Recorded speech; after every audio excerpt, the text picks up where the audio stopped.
Hey guys, happy New Year's Eve. Hope everybody's having a good old time out there. Hey BJ here. Yeah, you are doing double duty. She's moderating for Matt Emch over there. But thank you for dropping in. I appreciate that. Hey Mickey, how you doing? Let's see who else is here. Mike Nation, how you doing, Mike? Good to see you. We have Dave Reagan. He is backstage. He's going to join me out here in a few minutes. Bigfoot Fades. She is here. How you doing? She's going to be on here next week. Next week, going to be the first show of the new year with Bigfoot Fades coming up. But hey, I wanted to. So everybody in my house is sick. My wife just went to bed. We had a party. We're going to have some friends over. We canceled that. I'm not really feeling the greatest. Didn't want to hang out with them. So, what better place to be if you can't be with your family than here with you guys? So I appreciate you guys spending your New Year's Eve here with us. And everybody, if you're watching this, you're probably at home or not driving. So, you're safe. You're here. Have a good old time. Have a drink. Have a drink with us. Yeah, I got this on my Paranormal Among Us mug. So anyway, I feel like Dick Clark ringing in the new year. Remember the Dick Clark's Rockin' Eve? Now it's Ryan Seacrest. I can't stand that guy, but I feel like Dick Clark tonight. So maybe this will be the start of something. Who knows? Who knows? Donny Cho is in here. Hey, Donny. Come on in if you want to jump in. But we're going to bring in Dave Reagan. Dave, how you doing, brother? Good. How you doing, brother? I'm doing good. Dave from Paranormal 411. Thank you so much for joining us tonight. Hey, not a better place to bring in the new year. Might as well. That's right. Yeah, you were talking backstage. Your wife just went to bed, and yes, give us a chance to bring in the new year. I gotta pace myself. So, how are you doing? I haven't talked to you. Well, I've chatted or texted you and back and forth a little bit and talked to you on here. But how you doing, man? I haven't talked to you face to face in quite a long time. I'm doing pretty good. We're ready for this new year, ready for what is going to come and everything. So, towards the end of the year, this last year, this December, it's everything. You try to wind everything down and get ready to hit that reset button. But I feel pretty good. Luckily, everybody around me's been getting sick, the wife and grandkids and all kinds of stuff, and I've been staying away from it somehow. So and Jason was sick for a while too, wasn't he? Yeah, Jason had to go in and have a surgical procedure done not too long ago. So, oh man, he was sick, and then he got a little sicker, and then he had to get a surgical procedure done about a week ago, and so he says he's feeling really good now. So. Well, that's good. That's good. Yeah. I was sitting and I don't feel like sitting. I'm going to stand. I'm going to try and stand as long as I can. So if you see me just kind of moving back and forth, this fire's getting kind of warm. Getting kind of hot. Well, I figured, I won something on the TV back there. I can't really play a sports game, I don't think. Right. And really, there's none on anymore. So. But that's kind of the situation here too. I mean, I work in retail, so I've been working almost constantly in December, and a lot of people at work, the last week before Christmas, they were dropping like flies. My son got a viral infection here. He's actually on the mend, still a little contagious. But it just seems something crazy's going around. COVID's going around again, it looks like. And it's just, a good time to just stay inside. Stay away from everybody.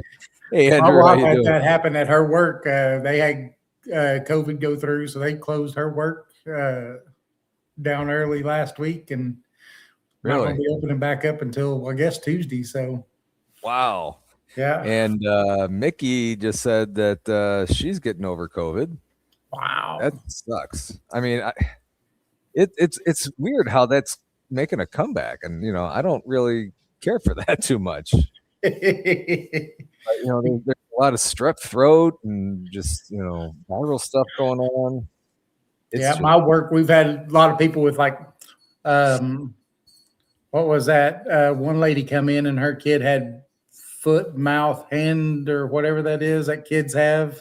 My son has that. Yeah. And then she ended up catching it from her daughter. So it was like, oh man, that sucks.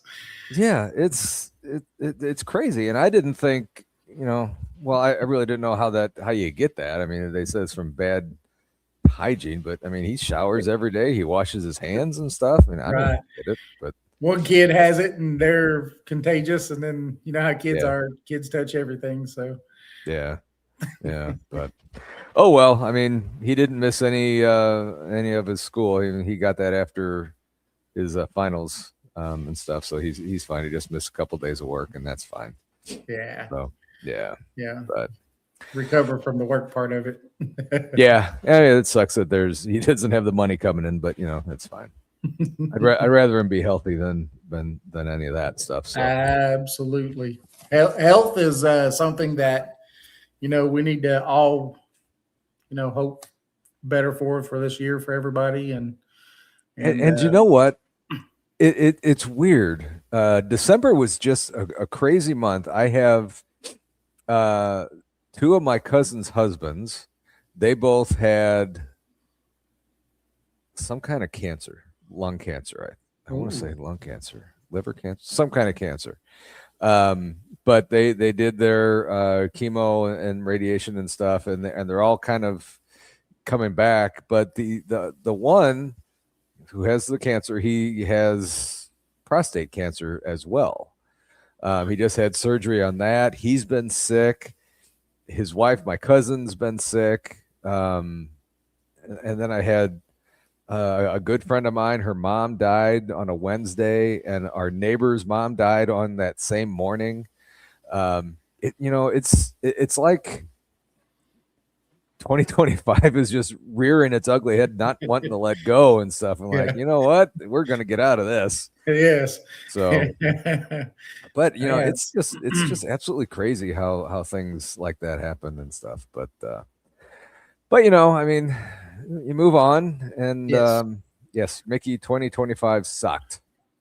I mean, we had some good times. We had some good times. There was a bunch of good times, that's for sure. Yeah, I mean I mean, certainly it wasn't the best year ever, but I've had worse. No. And it's hold on to the good things. Right. 2025 and that'll get you through. So what about you? What was one of your favorite moments in 2025? Man, I'll tell you, and you're going to think that I'm lying, but just because I'm on the show with you. But it's really true. For a long time, Jason and I have been trying to find people that do, the podcasting and stuff like we do, that are like-minded, that we could get along with, that are genuinely good people. And we found that when we got to meet you guys, at the Bigfoot festival in Townsend last year, or this year, actually. And that's something that we really genuinely, appreciate and everything, because it's hard to find, what's weird. And I don't know if you've ever had it happen to you, but we started podcasting in 2012. We was under a different name. We've only been Paranormal 411 for like maybe 4 years now. But we have gone through 3 different people trying to take over our show. Really? Yeah. Oh, I've got some stories for you. Really, we'll talk about those off air one day. But, but when you have things like that happen, where people try to hijack something that you're trying to build, it makes you where you don't want to let as many people in because you're like, man, what's going on? All we're wanting to do is be friends with people and just, talk with them, have fun. And they want to start doing this crazy stuff. But, I completely agree with you. And when I asked that question, in the back of my head, I was kind of hoping that you would say Townsend, Yes. But, because that was one of, meeting you guys, meeting all kinds of people. And, like you said, meeting like-minded people in this stuff they're truly good people. And, we're not in this to compete against each other. No, we shouldn't be. Yeah, some of us might be on at the same time. Who cares? It's on YouTube. It lives there forever. You can go back and watch it, which is what I have to do with so many. Usually I do, I'll wake up at like 5 o'clock in the morning. I don't have to be at work till 8. So while I'm drinking my coffee and waking up and doing all that stuff, I've got your show playing, and I just cycle through the shows. If I can't make it, I'm watching it then. Exactly. And there's no way you're going to be able to watch all the shows that you like live all the time. It's impossible. Right. And that's what YouTube's for. That you can go back and play it. Life happens too. So, and I completely agree with you guys. You and Jason are just fantastic people. And like you said, we're like-minded. We're looking for answers. We're not looking to compete against each other. Absolutely. If you have an encounter or something that happened that's similar to me, then okay, cool. Let's swap stories and learn from that from each other. That's what this is all about. And that's and I've met you guys, certainly the Misfits that I'm a part of, and Brian Bowden, Greg Ogles. There's so many more that I don't want to say too many more. I'll forget them. Yeah. But it's just like Mickey said. Right there. That's what I love about this community. Yes. I think that's what you said. I can't read it from all the way here. It is. What's funny is that one of my pet peeves, and I was talking about it this weekend. It was funny because I watched that new, and I don't think it was that new of a show. I even made a post on it. The one with that little kid from the UK. Daniel Bennett. Is that his name? Daniel something like that. And they did that show with RPG, or that movie thing with RPG and all them on it. I was watching it the other day, and at one point he comes here. He does a talk in Florida. And RPG's like, hey, I've got the best thing in the world. We're gonna fly you guys to the Pacific Northwest, and we're gonna let you really Bigfoot hunt in the mecca of Bigfoot hunting, right? Before he got on that flight, and the kid's got a lot of things already going for him, as far as like he's got all kinds of stuff, right, that goes on. Yeah. Someone in the community gets their panties in a bunch and threatens the kid and tells him that if he gets off the plane there, that something's going to happen to him. Now, this is a kid. First of all, this is a kid. Yeah. I was livid. I really was livid. They never mentioned who it was because I don't know. I would have written them a very stern email probably, but and put them on blast on our site, because I just think that it's wrong. It's wrong. But it puts one thing in the spotlight that I've been talking about for years. If Jason and I have a spot that we go paranormal investigating, or we go Bigfooting, whenever we decide to go Bigfooting, we've never done it, but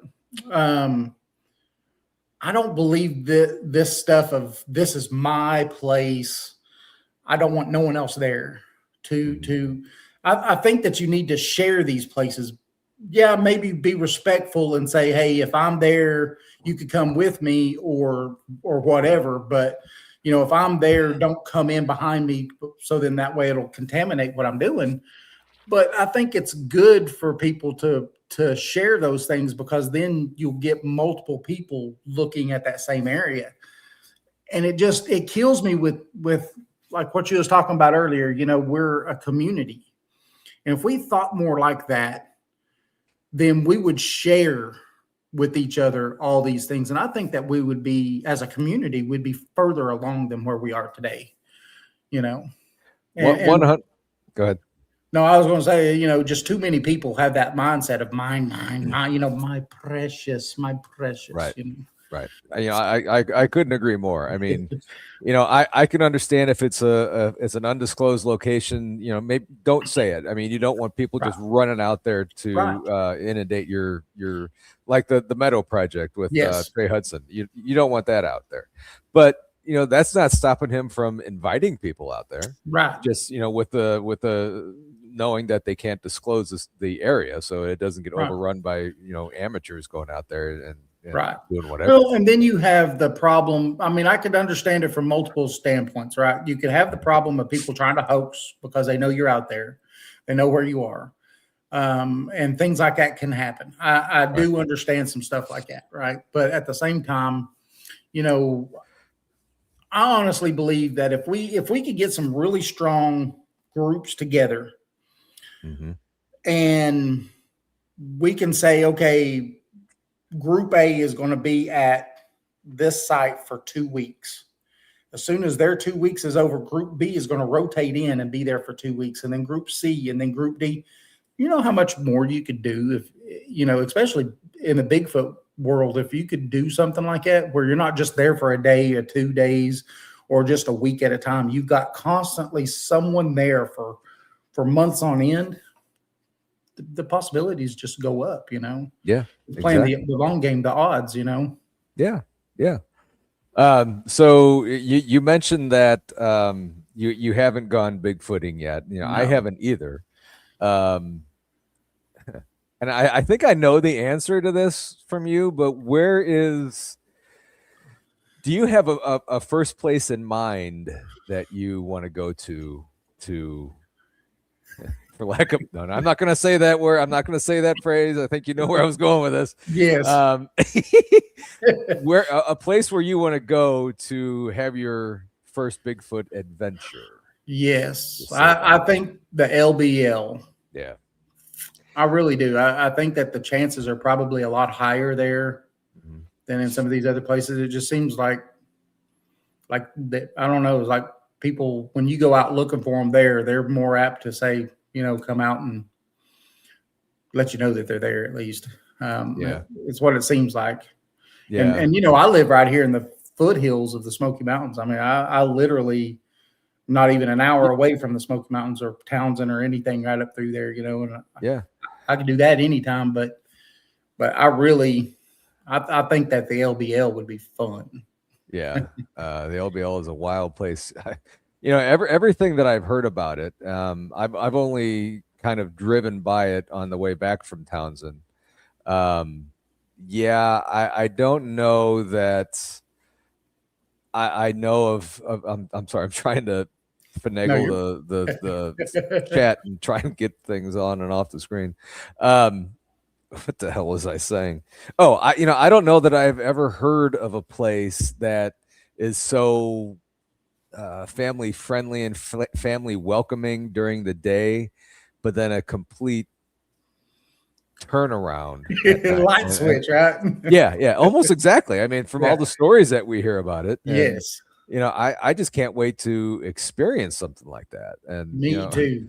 But you know, a lot of times they say, "Careful what you wish for." Yes. I think the important part for us to do, the important thing for us to do, is have somebody with us that's very well experienced in the LBL. Yeah. So yeah, I'm certainly not going to go there by myself and stuff. So yeah.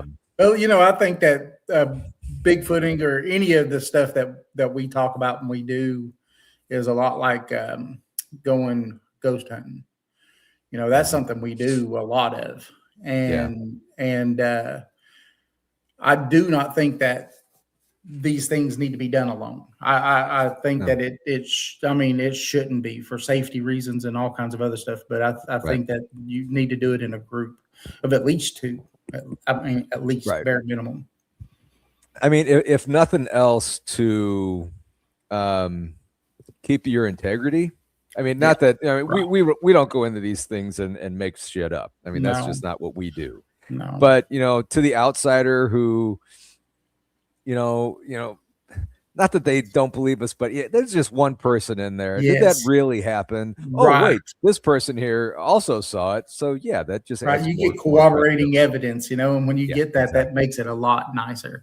That's one thing I like about when we go ghost hunting and stuff is that corroborating evidence that we get. You'll feel stuff and you'll hear things and things like that. But when you have for instance, when we've done some of the places that we've gone to, some of our hot spots that we have, we'll have a dead bell sitting there, right? And we'll have it ring once for yes, two for no, and all kinds of stuff. But when you have that going on, and then you put an SLS camera, and every time before that bell rings, a stick figure pops up and you see it reaching and then it rings. I mean, that's two pieces of evidence corroborating themselves, and I'm just like, you can't get any better than that, right? And I tell you, there's nothing freakier than being in the complete darkness and in complete silence, and all of a sudden you hear that ding go off. Like, whoa, okay, kind of shocks you into reality there a little bit, but absolutely, yes, but that's certainly fun. And where you have any investigations coming up in 26 that you want to disclose? I don't think that we have anything yet. I know that we were a brother-in-law, I guess you would say, used to work for the park services here in Smoky Mountains. And he brought me a map and said, look, this spot right here, literally X marks the spot in the mountains, is where even my bosses say feral people live. There is feral people in this spot in the Smoky Mountains right here. They've seen them. They get reports on them all the time. They said it's right here. And so I'm wanting to go see the validity of that. That scares me. Feral people, they scare me. I mean, I can handle the ghosts and stuff. Demons are, I don't know about that. I haven't really encountered demons. We've encountered kind of negative ones, right? But I don't know. I don't know about those feral people. I mean, regular humans scare me. I mean, we're the worst thing on this planet, pretty much. I mean, anything else, if it eats you, it's because it's hungry and it's just its animalistic instinct. It's protecting itself or it's hungry. People do it for fun. It's sport. So people are a lot scarier, and you got to take it. When you do something like that, you have to take it a lot more serious. And but we'll see. I was talking to someone not too long ago, and got asked. I think it was on another person's podcast, but I got asked a question that actually made me think for the first time about who the feral people might be. And it's been rolling through my head ever since. I'm like, that just makes too much sense. It's crazy, but it makes a lot of sense. And it's, the Native Americans always told about how Bigfoot would steal women and children. And so what if these feral people were raised by Bigfoot, and that's why they are what they are from childhood? They've been raised by Bigfoot. So these feral people are feral because they've been raised by Bigfoot. And we've got things that's happened in real life, like the boy that was raised by wolves. That really happened, and he was a feral child. So we know that these things can happen in real life.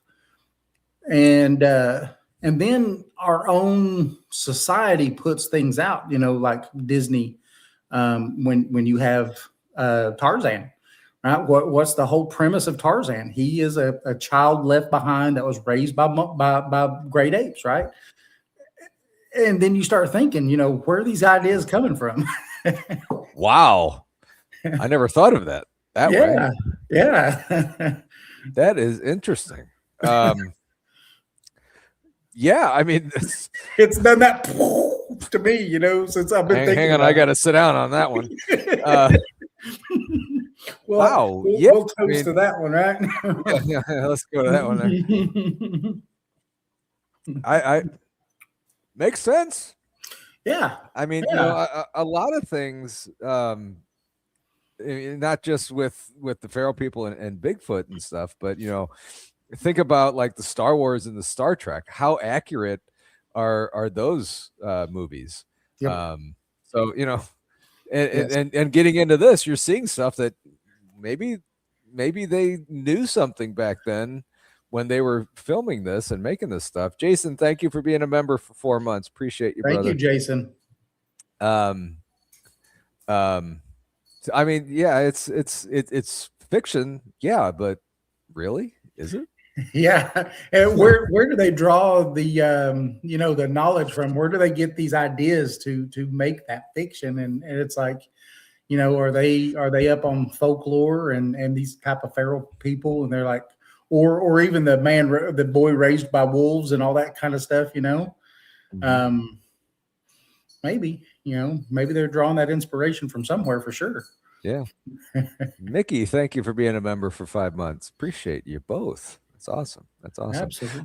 Earlier in the chat, I dropped Paranormal 411's link, and I saw a couple of you guys went over and subscribed. So make sure you guys go over there and subscribe to Dave and Jason. I mean, you guys do a lot of research into your show. Bigfoot Fadez. Thank you so much for the $10. That's amazing. Happy New Year's. Happy New Year, everybody. Let's figure this out. Come on. There you go. I'm not used to this computer. Yeah. Yeah. I'm on the laptop upstairs. I'm not even in the podcast room or nothing. I'm just upstairs chilling. So, okay. I don't think I've ever asked this of you guys. You guys are in the same location when you guys do your show. Yep. Where is that? Is that your house, his house? My house. Yeah. Okay. I've got I guess you'd say I'm on just a little over 2 acres, and we're out of the city. So I live out in the country. Yeah. And I live up on a big hill, and what backs up against my acreage is another 400 acres of just woods. And so, yeah, we're kind of out here by ourselves. I mean, I could literally go outside and do sometimes and shoot the pew pew and do target practicing and stuff. I could do it right off my back porch. Oh, sweet. Yeah. And you could probably do some squatching right off your back porch too. I'll tell you, and this is funny to me because we've had a bunch of psychics and stuff on our show, and one of them was like, Dave, you've got a family of Bigfoot living behind you. And what was funny is when we first moved into this house like 6 years ago, we were planting, doing all kinds of stuff. The wife was planting roses for her and all kinds of other stuff around the house, around the yard and stuff. You know how women like their stuff. Yeah. And so something was literally like we would plant, and it would be a rose bush. It wouldn't be just a little bitty plant. Like it would be an actual, 3 foot tall rose bush that was planting in the ground. Yeah. The next day, every single one of those that we planted, it's like something came and picked it up, pulled it out of the ground, and then set it back down in front of the hole. Really? Every one of them. Yeah. It was amazing. I'm like, that's not a squirrel. No. And that's not a bear. That's bizarre. Yeah, that's bizarre. Yeah. Yeah.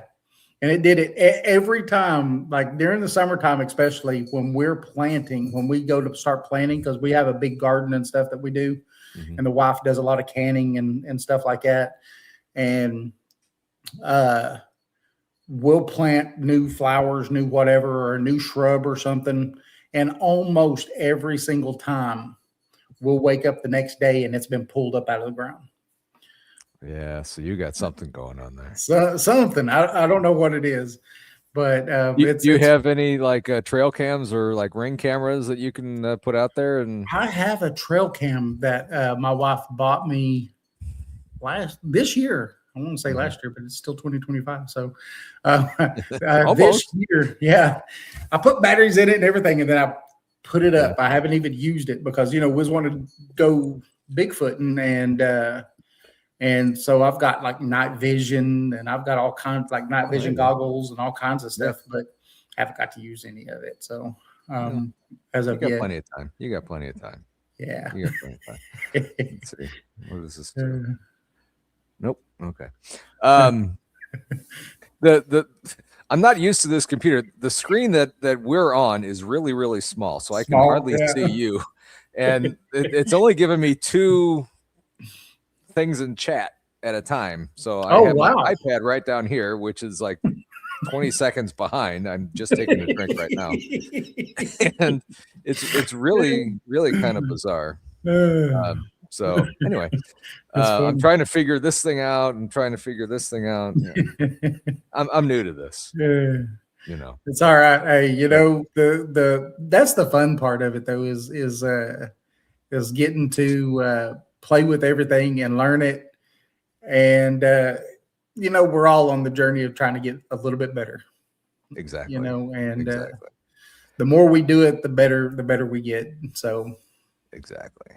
I'll tell you, I think we're a heck of a lot better than when we started in 2012. Oh yeah.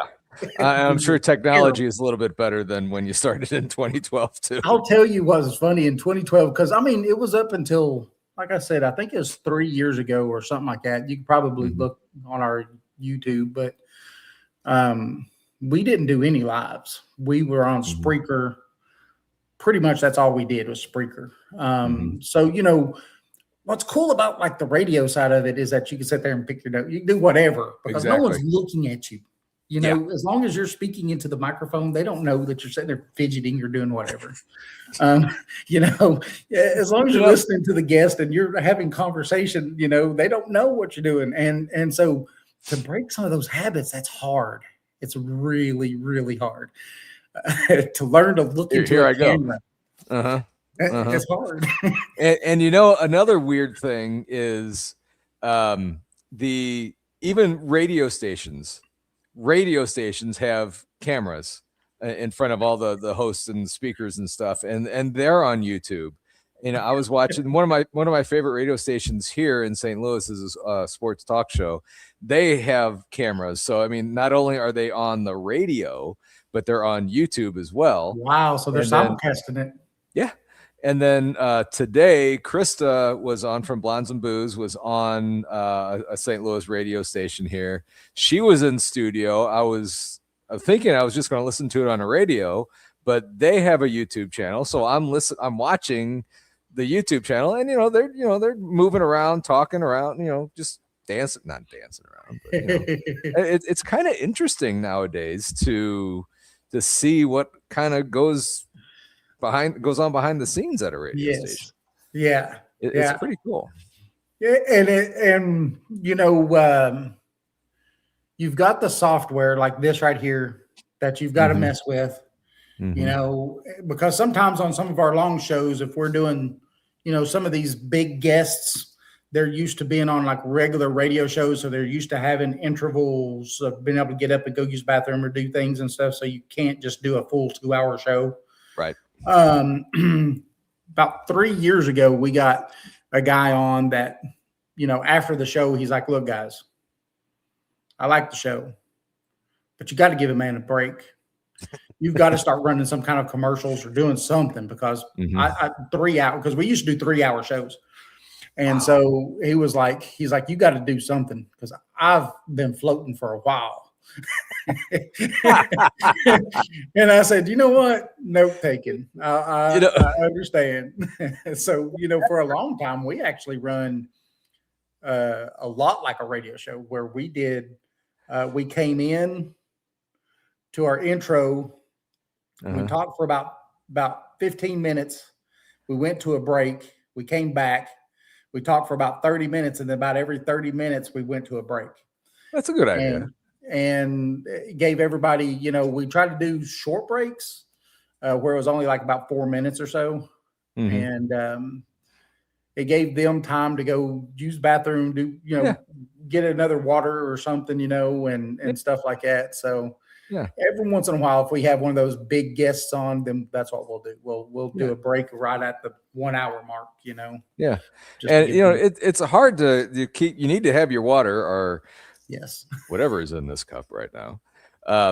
Cheers. Let's see how dirty water right here. This is Tennessee dirty water. That's what this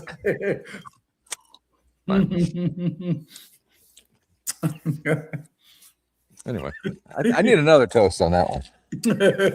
Right. What was I going to say? I was going to say something, but I completely lost it. With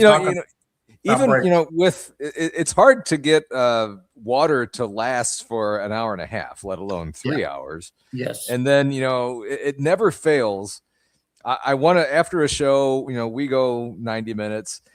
After a show, I'm like, you know what? I would love to sit and talk to you after the show and stuff, but I got to go. Yeah. I've been doing this for a while now. Yeah, I'm not going to start wearing Depends on these shows. Nope. I'm not an astronaut. So, Jilly has a comment here about your plants. That was a terrible transition. I can't read that. David, you heal that by asking their permission to steward the land and plant roses and such. The plant pulling will stop. Yep. Thank you. Yeah. We did think a little bit maybe that it was an elemental type thing, where, we've talked about the Fae a few times, but so we did, kind of start going out and talking to everything and being like, hey, we're going to do this or we're going to do that and stuff. So try to be respectful for the property and the land.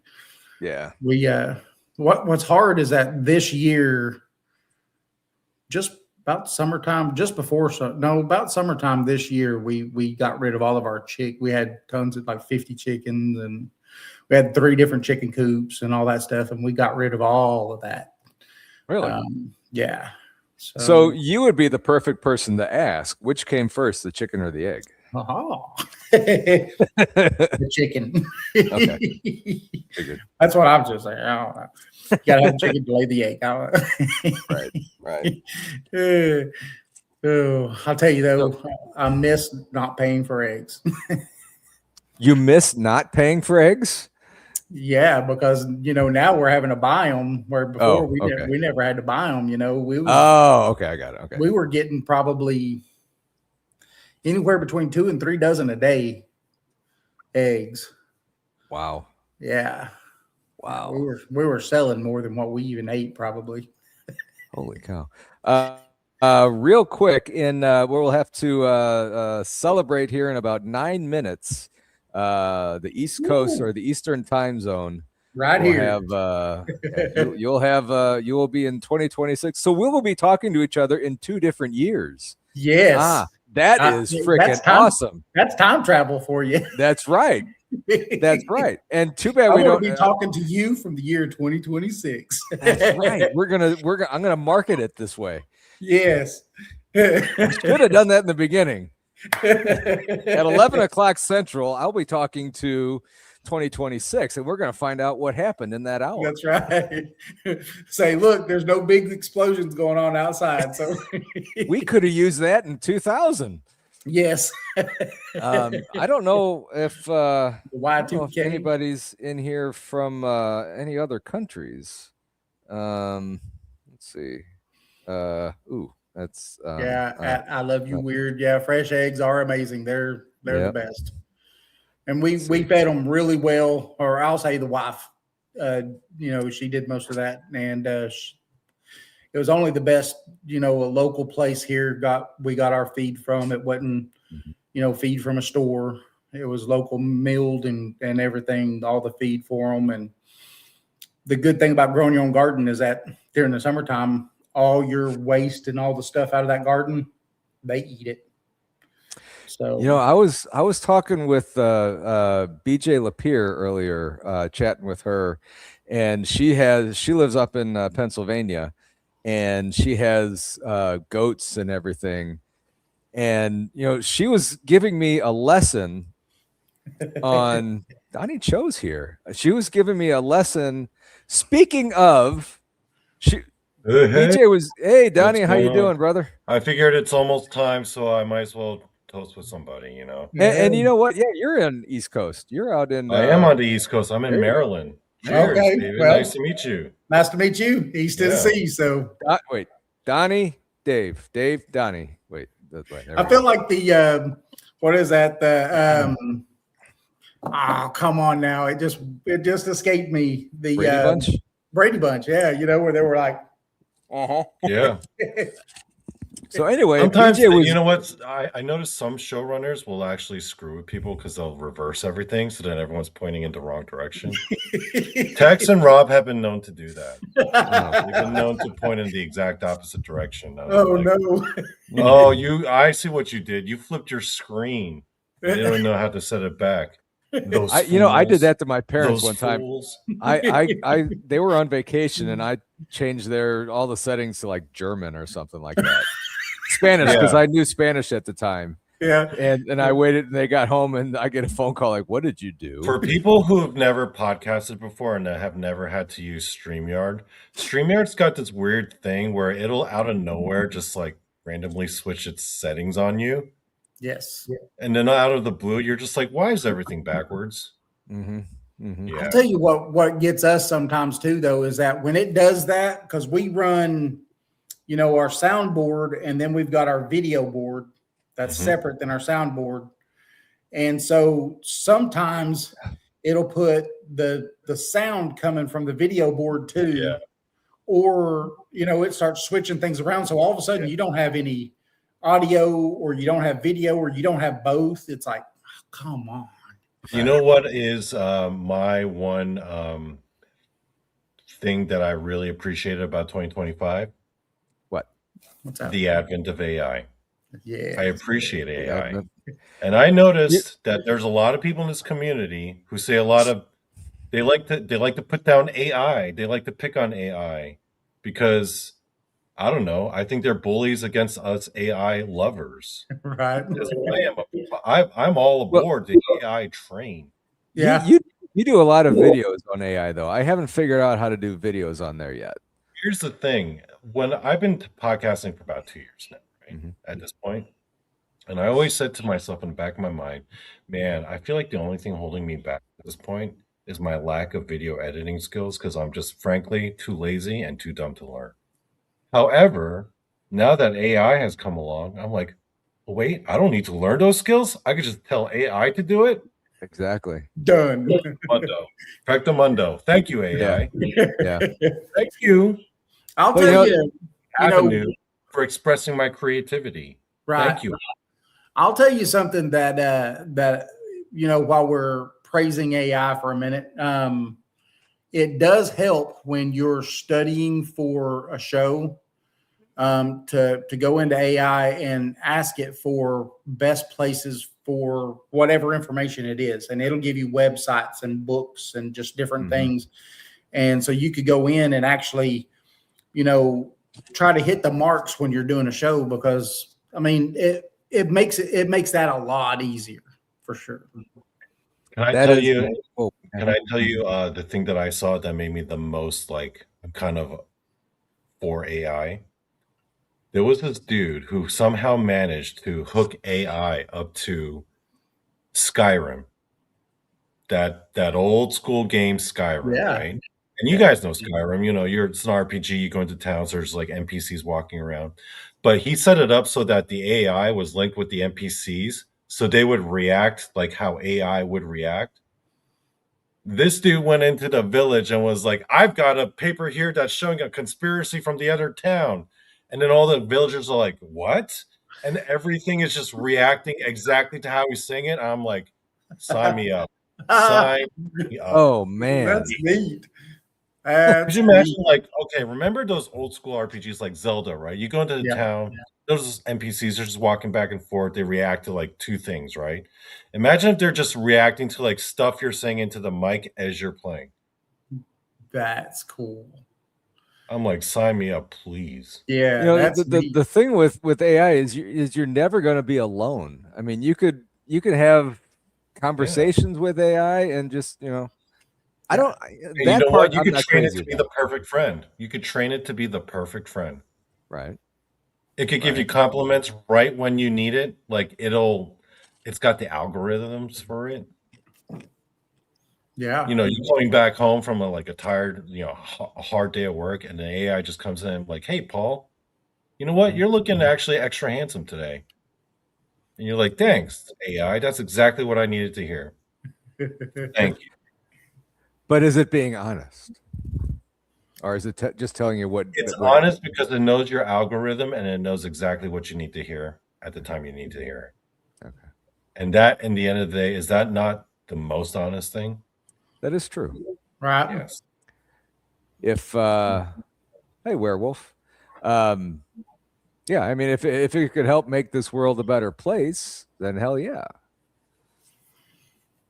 You know what always kind of. Oh, I'm sorry. Real quick, Donny, you guys are less than an hour away from 2026. No, we're less than a minute away. What'd I say? 1 hour. Less than a minute. You guys are less than a minute away from 2026. That's why I'm cracking it open. Cheers, gentlemen, to some paranormal YouTube podcast. Anybody out there? Cheers, guys. Anybody out there in the East Coast? Raise your hand. You got less. Well, really, you do have less than an hour. I mean, so I was technically, I wasn't wrong. You're right. Sounded you're right. stupid. Yeah. You guys have less than a minute to go until New Year. I'm sorry, Bigfoot Fadez, you have a couple hours to go still. Yeah. Happy New Year's, I said it guys. again, didn't I? Happy New Year's. I said it again, didn't I? Yeah. Another hour. You know, it's this. I'm not used to drinking while I'm doing this. I'm drinking. Yeah, I'm drinking. Well, I mean, what? You're not used to drinking while podcasting? That's all I do. What are you talking about? Happy New Year, gentlemen. It is 2026. It is 2026. Happy New Year. Eastern time zone. Yeah. New Year, guys. It's the only time I ever want to. You were not talking to the future, Paul. So, yeah. How's it feel to talk to the future? This feels really weird. Yeah. We so, guys, now that I'm over here in the 2026 side, let me tell you about this year. All you 2025ers still. Yeah.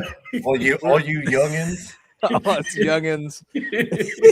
Over here on this side, oh man, like the sky's all purple and there's like flying cars and it's weird. I saw like 5 UFOs park outside, you know, and they're oh man, really? I think Bigfoot just popped out of a portal over here. Yeah. What's going on? They're like, hey, the bill just spread right open.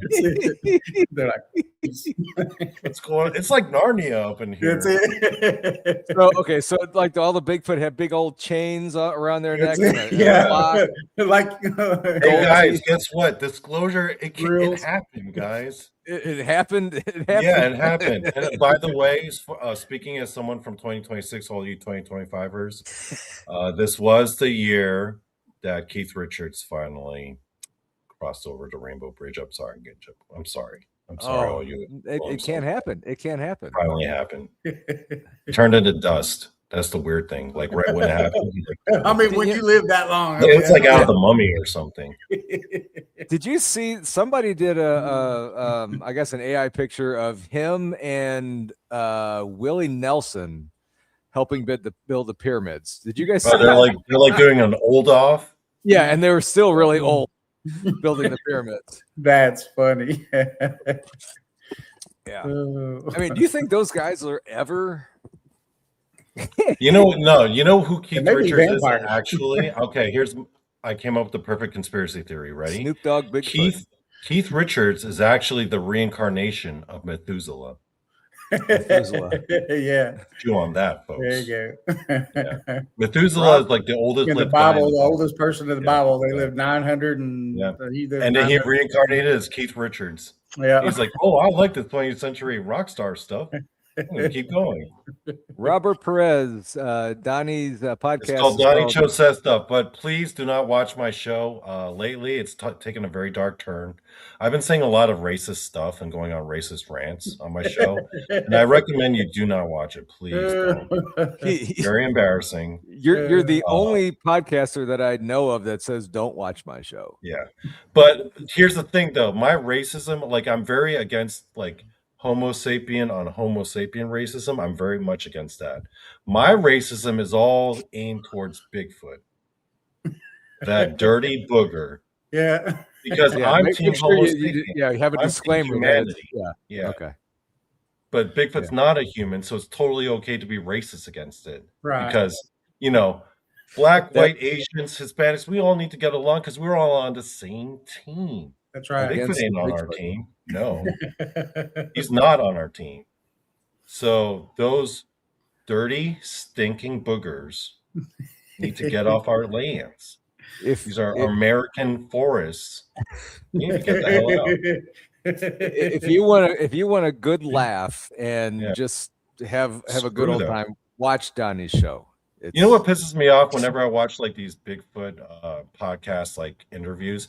People are always like, "Oh, we need to respect them. We need to, give them their space. These are their woods." And I'm like, last time I checked on the map, those woods were in the United States of America. Right. As a United States of American citizen, I am offended. It's on my lawn. Get off my lawn. Get the hell off my lawn. Dirty boogers. It's time you're on it. You better be mowing it. I'm on Team Human over here. Team Humanity. We're gonna start seeing people protesting places like the LVL. Get off my lawn, Bigfoot. Get out of our parks. Get off my lawn. I've got one of those Bigfoot cutouts, that are like 7 foot tall, and they act like they own these forests. I'm like, what? I've got like I don't know, quite a bit of trees and stuff between the road. A lot of my taxpayer money, a lot of my tax dollars goes into the maintenance of those forests. Yes, Bigfoot is leeching off my tax dollars. Leeching. Well, they've got to keep them safe. Those forest rangers, their salaries. Yeah. They got to maintain that land. Yeah. Bigfoot's just living there rent free. Yeah, eating the berries. I mean, killing all the wildlife. I mean, yeah. Those berries aren't free, No, they cost. Yeah, Bigfoots. You need to go. They need to go. Dave, what were you saying about your Bigfoot thingy? I've got one of those big Bigfoot cutouts, and on my property, from the road, my house is way up on top of about a quarter way up a mountain, and my driveway is literally a 15% grade going up my driveway. But there's woods, like in the summertime, you can't see my house because of all the woods in between the road and my house. But I've got that Bigfoot cutout. That must be so sweet having all that trees, where if you go at just a certain angle and you look up, you just see this silhouette in the woods. And every once in a while, I'll see cars just stop. I was doing a delivery for work one time around here in St. Louis, and it was kind of a wooded area, wooded subdivision or something. And I'm driving by, and I see one of those big metal Bigfoot things, and I actually slammed on the brakes for a second, like, "Oh my God, here it is!" Oh no, it's not. Oh, it was meant to screw with drivers. Oh, I get it. Yeah, that's actually kind of cute. That's why I did it. I put him. He's halfway in between like 2 trees, so he's in that walking pose, So he's in between trees, and it's just that black silhouette. So it looks like he's walking. Has there ever been a point where someone just dressed up in a Bigfoot costume and just stood at the side of the road? That would be hilarious. You think anyone's ever tried that? I'm sure. I don't know. Well, I mean, Shaquille O'Neal can do it. Yeah, well, he would be a believable. There was a guy that dressed up like one and actually got hit by a car, and I think it killed him. Yeah, it made the news. Well, do you remember there was that trend for a while where people would randomly dress up as like sinister-looking clowns, and then it would stand up by like at the side of like some eerie-looking road, like in the middle of nowhere. We all float down here. Yeah. What would you do if you were driving and that happened to you? What, like a clown? Yeah, it's like someone was just standing there, like it was like late at night, you're on a country road, and there's just some dude that's dressed in a sinister clown outfit just standing on the road. But you know that they're dressed up specifically there to like freak you out. What would you do? Crap my pants. But it's some jerk off with a camera, though. What's funny is, like, you know, our roads out here are our country roads are small, like 2 cars can barely pass on some of them. Some of them don't even have the stripe in the middle of the road because it's so small. And every once in a while you'll see people walking out through there. You know what I would do? I would roll up like real slow, roll my window down, go up to that, like roll up to that like sinister looking clown, be like, "Hey man, I'm kind of lost. Can you help me with directions?" Yeah. Where's the nearest Weigels? Where's the nearest gas station? Yeah. Where's the Wawa? Yeah. I'm trying to get a sandwich over here. I used to do that. Not dress up as a clown, but dress up as when I worked at a grocery store. They'd let us dress up, and I think one year I dressed up as the devil. I was in all red. I even painted my face red. And then when I was on TV here, I did a whole show with a big long black wig and my face painted all white with like black outlines. And so I look like Kiss, kind of, really. And the thing we didn't plan for, we were doing a kind of a serious interview, and I'm sitting here with this a full freaky looking costume on, interviewing this, I don't remember what it was, some school board guy or something. I'm like, okay, this is weird. They do that on purpose, have you dress up like that, or did you just decide you're going to go in and dress up like that? I think I did it on my own. I think somebody else did it too, but they didn't have all the makeup and stuff on. They were actually kind of cute, maybe Raggedy Ann or something cute like that. And you chose the devil? Why? And I don't know. I mean, why would you glorify such things, Paul? Why? It was. I wanted to win a contest, and I did. That's awesome. Why couldn't you be Dracula? I mean, the devil. I don't like. Well, a lot of things make me wonder about me. I don't like blood for one reason. So I mean, I'd have to. Oh, so you paint yourself red? That makes a lot of sense.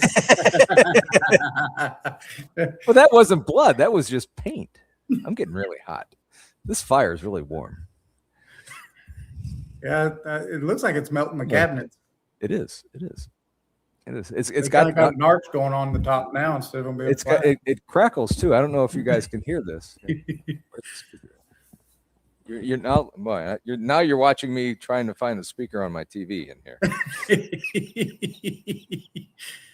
So anyway, we're having a blast here. It's 2026 in the Eastern time zone. We're talking to the future here.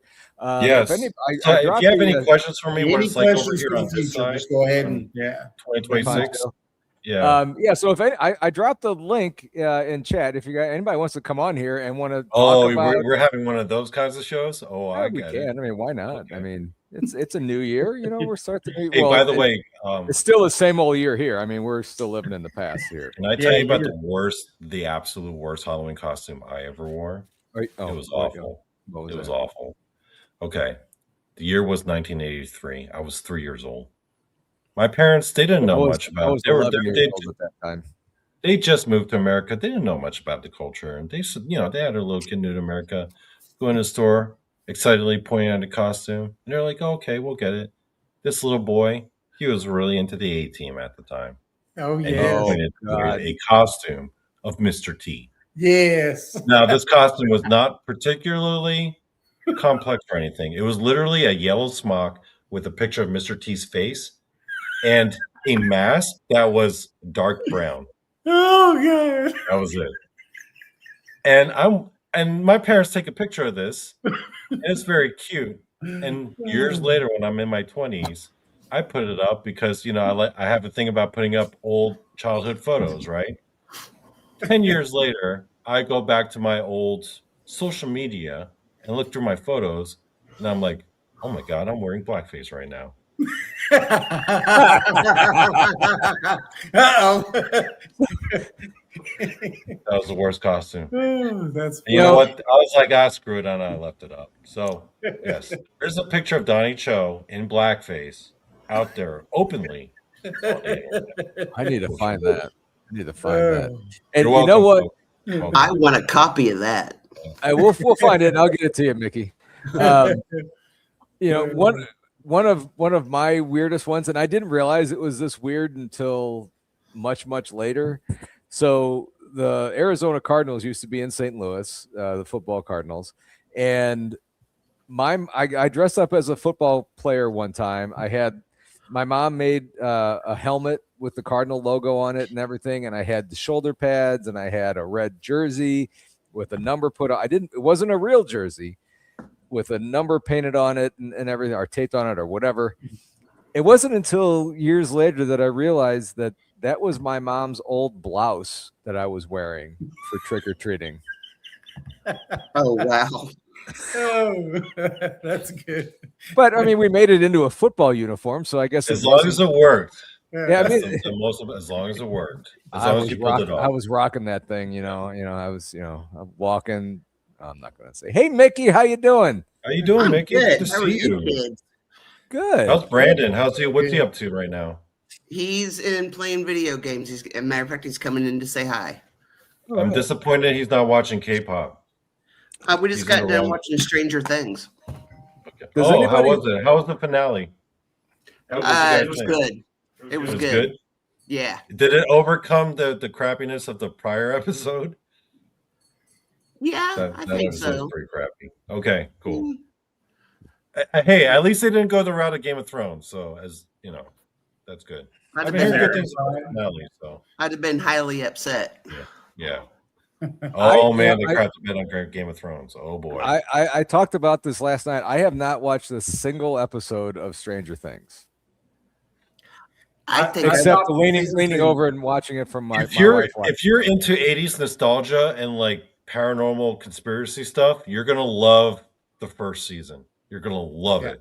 Reminds me a lot of Art Bell. It's a lot of 80s nostalgia. It's a lot of like conspiracy, like X-Files style conspiracy stuff, and then like paranormal elements with like cryptids and ghosts. You're gonna like it.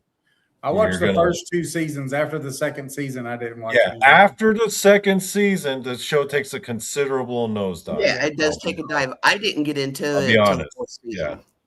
Yes. I've not watched a single one after the second. But that first season, I mean, David, you got to admit that first season was. Oh, it was amazing.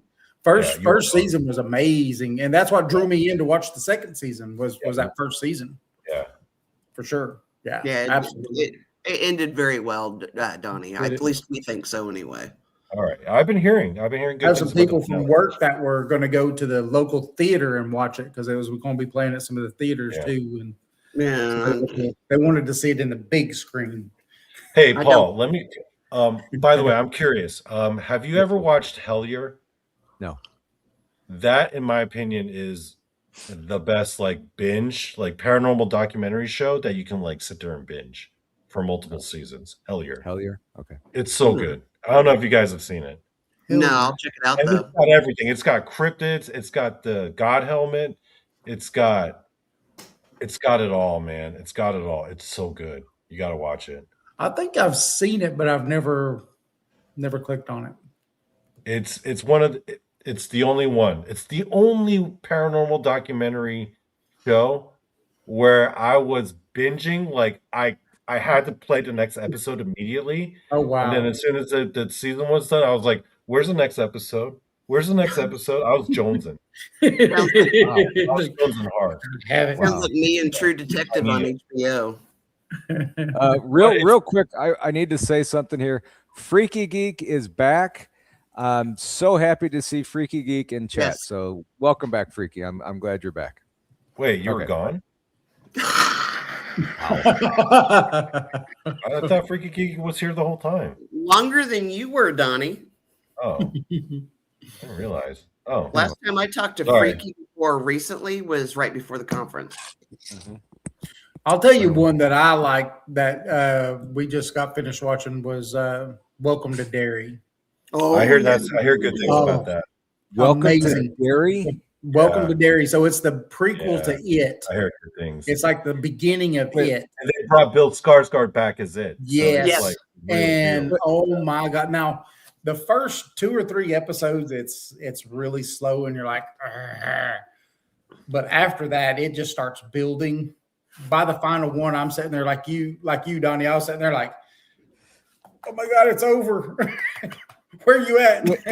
Wait a second. You said like dairy is in like milk? Yeah, no, dairy. DRRY, the setting for It. Yeah. Oh, okay. Yeah, dairy milk. Now, yep. Welcome to Derry. I'm a little biased, y'all. I don't get me wrong. Bill is a good Pennywise. He is no Tim Curry. He's different though. He's actually. That's what I like about it. Here's the thing. I get both sides of the argument. While Tim Curry, like his performance was amazing as Pennywise, the Bill Skarsgård version is actually more accurate to the book. Yeah, I will agree. Yeah. Only because I've just reread the book. Yeah, well, I'll tell you something that was a mind blower for me with it. Was when the one psychic guy that was on there, and he had already opened him up to where he could start seeing the spirits, and he goes, yes, my mother taught me, or my grandmother, I think it's his mother, taught him to box them all up and keep them in the box. And I went, ping, hold on a second, that come from The Shining. Yeah, they all take place in the same universe. He is the older guy on The Shining that taught. And I'm sitting here going, holy smokes. And then I start going down this rabbit hole where all of his books are tied to each other somehow. Yeah. And okay, like, David, let me ask you this. Have you watched The Stand? Or yes. Have you read The Stand? I love The Stand. Randall Flagg, right? Yeah. He's the main villain of Dark Towers. Mm-hmm. Right. So if you watch, read the book, obviously. I've read the movie. I've got 2 of the 5 books down on the Dark Towers. I haven't read the last 3. I'm on book 2, or I just got finished with book 2. It's all interconnected. Yeah, that's what drove me nuts. I was like, when that happened, I was like, holy smokes! What? My wife was sitting here, and I was like, holy smokes! And then I start Googling, and I'm going down this rabbit hole of like, I've watched every one of these movies. I've done all. I have not tied any of these together, and they're all in the same universe. Yeah. Yes.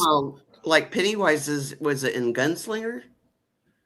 Pennywise is mentioned in another one of his books, but I can't remember which one off the top of my head. Did you notice a little Easter egg in Welcome to Derry where when you saw the prison bus? Did you notice that one? Yeah. So there's an Easter egg in the show, right? They show a prison bus, Shawshank Prison. Shawshank, yeah. Yep, Shawshank Redemption takes place in the same universe. Yep. Mm-hmm. So does the Green Mile. The Green Mile. Yeah. As a matter of fact, the character, the angel character in the Green Mile, he's supposed to be the counter character to Pennywise. Yep. Okay.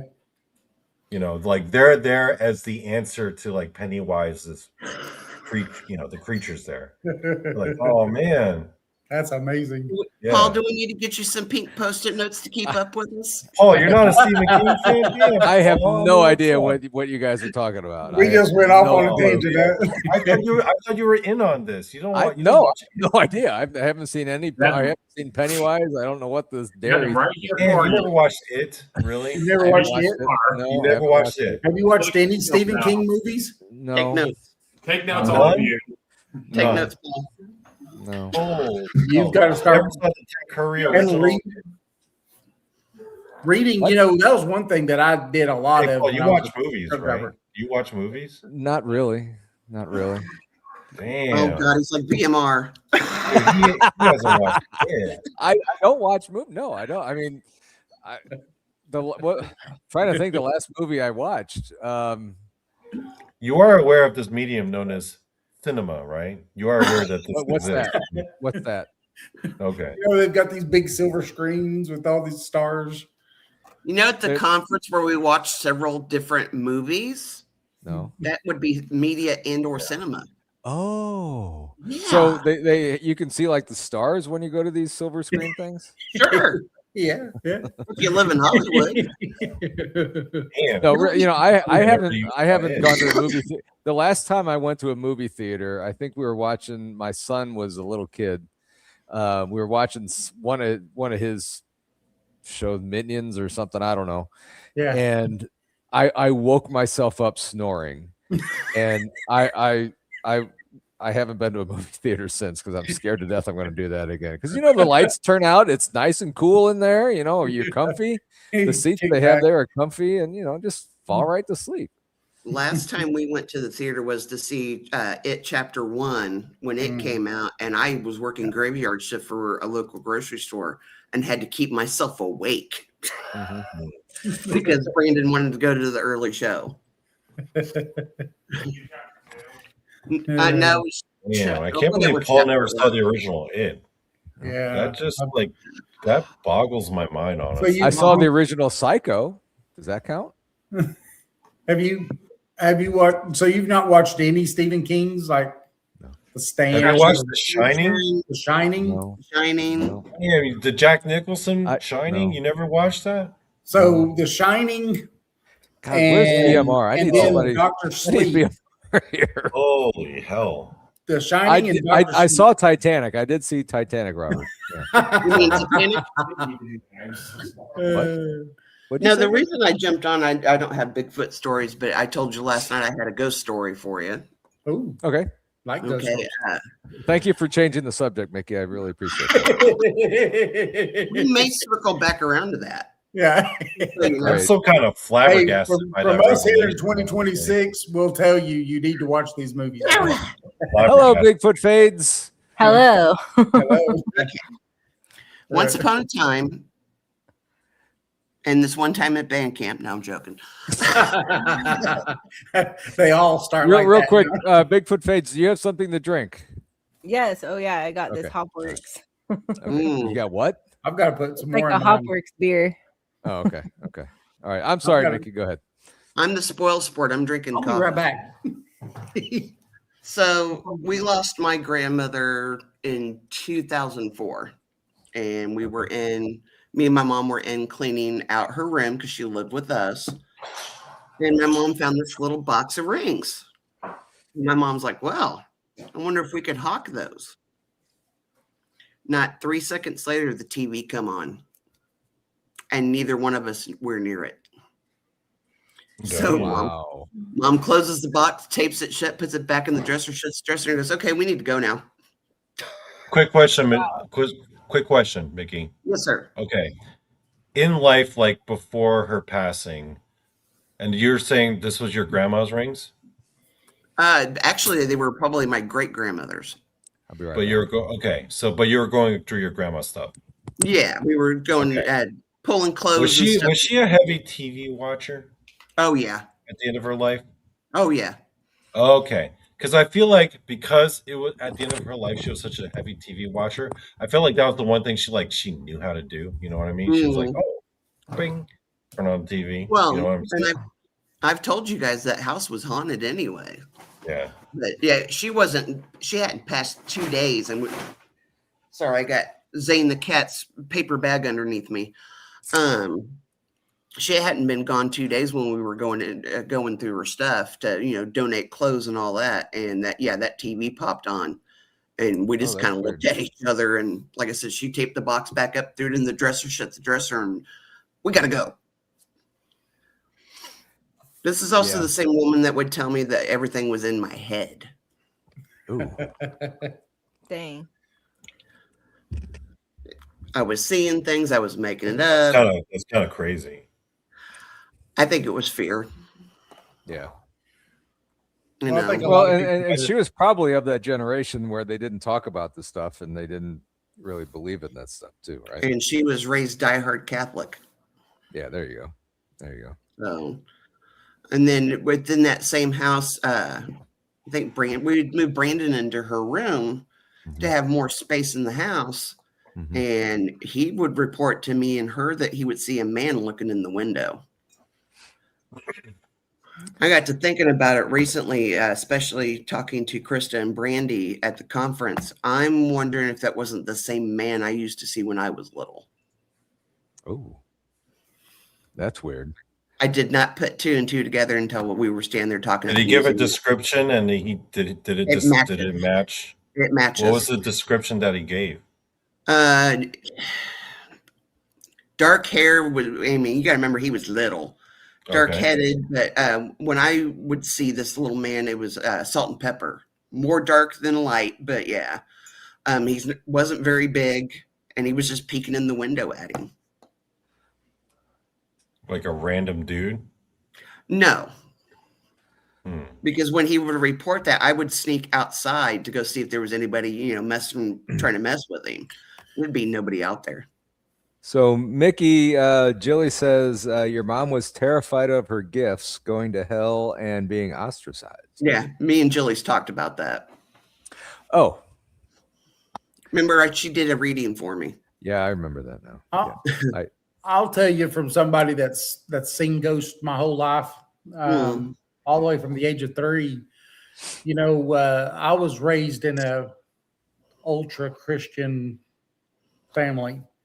I was a teenager before we had TVs in our home. And because they were of the devil, literally. Yeah. We went to Christian private school. It was this. I couldn't have friends unless they went to church with me.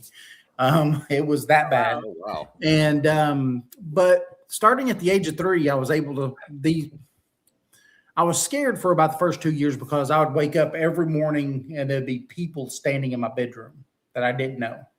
And they looked like people. They didn't look like ghosts. And that's what scared me, was that these people were standing in my bedroom. So I'd run and scream and yell, and people are in my bedroom. What was the weirdest part of it is that being raised in that kind of an environment, I had people that supported me through it. My mom was understanding. She didn't say they didn't exist. She just said, "Oh, you got a gift."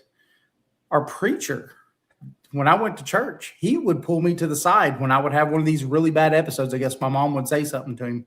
And I remember him pulling me to the side and saying, "You've got a gift. You got a gift." Not all I remember being that young was like, "You want it?" I don't want this stuff. And,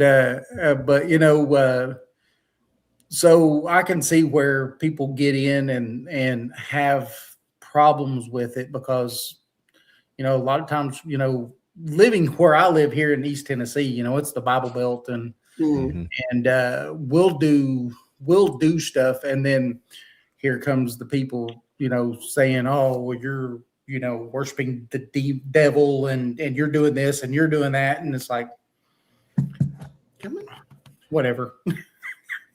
You do you, and I ain't gonna. You do you, boo. Yeah, exactly. It ain't a fight before it's fighting.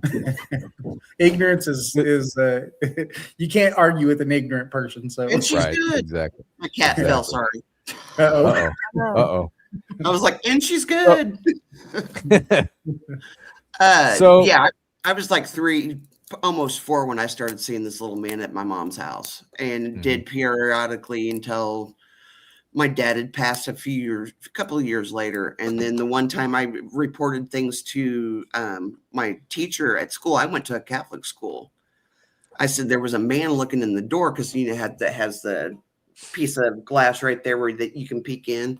And I got sent to the priest, and I was told I was seeing demons. Yeah. Wow. And it was satanic panic. It was in the 80s. Yes. Yeah, I remember, trust me, because, in the 80s when I was going to church and stuff, we had special Saturday sessions that we would go to, and we was watching what was that, Serpent and the Rainbow Oh, movie, and all this crap, going on with backward masking, all these rock and roll stuff, and all that stuff that was going on at that time, and by the time I was 9 years old, I was like, I'm done with all this. I'm done. And here you are. Yeah, here I am. Yep. A few years later. Yeah. I'm 50 now, and and I'm like, no, sorry. Well, I will say I'm glad that when Brandon started telling me he was seeing ghosts, that my mom was no longer with us, because I have never told him, you don't see what you're seeing. I see it too. Yeah. I will back you up on it. One of the first thing that I when I first met you, Mickey, I remember at Ray County Museum, the first thing you ever said was you walked to the doorway and said, "Oh, there's somebody standing there. There's a ghost right there." No, I've told you. I pulled an Obi-Wan Kenobi and said, "Well, hello there," because he just walked right across, like, "Hey, what's up?" Yeah. So I am not the chosen one. Bigfoot Fadez. How are you doing, young lady? Good. How are you? Oh, we are doing fantastic. We have 2025, we have 2026 here. It's all kinds of weird things going on. We're speaking to the future. We're speaking to the future when we talk to you right now, bud. 9:30 here in Oregon. Oh, it's 9:30. Oh yeah. Oh wow, you're way back then. I don't know if we're going to be on for another 2 hours. It's all good. We're lucky Mickey's still up. Yeah, me too. How are this things? Out, you guys. Look at that. Yeah, that's Look awesome. at that. Hang on. I got to make the screen bigger. Oh, okay. I haven't seen that yet. That's cool. Yeah. Oh, I got my Paranormal Among Us cup. I'm wearing the hoodie right now too. Awesome. Yeah, I need to get merch. Awesome. It's awesome. Love it. Well, thank you. Well, I was off work. I was off work for 3 months, so I didn't. Yeah, money was really, really tight. Oh, for sure. I hear you. We didn't do a whole lot this Christmas. We were just kind of chilling, Yeah, you had a bunch of rain up there, didn't you, or some flooding? Yeah, we had quite a bit. There's a lot of flooding up here. Everything okay up there now? Yeah, mostly where we're at, we just had power out for about 3 days, but it was kind of cool because I got to try out my new generator. You got a generator? Yeah, one of those Jackeries. Oh yeah. Did you know you were going to be without power? I bought it last winter, but we lose power a lot. I'm up in the kind of mountainy hill area up in the forest, so we lose power a lot up here. Gotcha. So if anybody's up in the Oregon area and needs a good barber? Yeah. Okay. I never know if it's barber or hairstylist or. I'm a hairstylist. I do more guys' hair.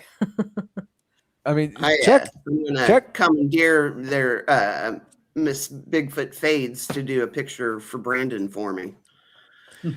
I mean, I don't think Dave and I are going to get our haircuts anytime soon, but it's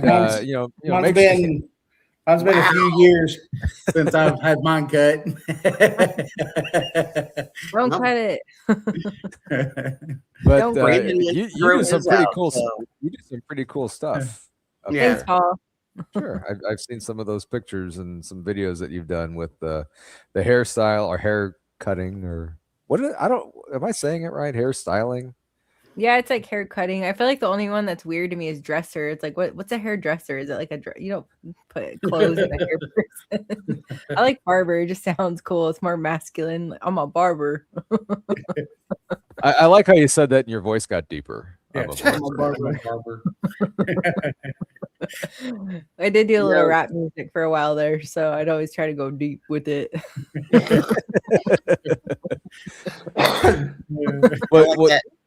You're coming on the go ahead. Huh? Well, go on, Mickey. Go on. Ladies first. The whole Disturbed where he does the wah. Yeah. You're coming on the show. What is it, on the 6th? Yeah, I'm excited. Yeah, me too. I almost didn't want to jump on tonight, but I was like, you guys are having so much fun. I want to hang out. Yes. And if anybody else wants to, else wants to come on, I've been drinking a little bit and I can't really talk. I'm drinking this one too. It's got like some game on. I think drinking 2 beers at once is actually the nice. Wow. I'm drinking Tennessee dirty water. Tennessee dirty water. Tennessee dirty water. Okay. Is that rum or? It's Jack. I got Jack with a little bit of Sprite. A little bit of Sprite. Nice. And Paul, you got that what do you call that? That mug from who is that made those again?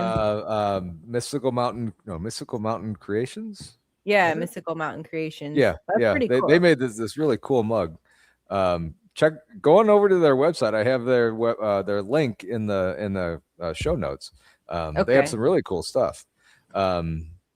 I don't know if I'm thinking this is. I don't know if they can replicate this one, but I mean, I think that one is just custom for you because I was looking to see what they have for sale and I didn't see that one, which that's really cool because it's your show. Yeah, I've gotten a lot of compliments on it at work and everything. But anyway, there's not water in there. It's just ginger ale.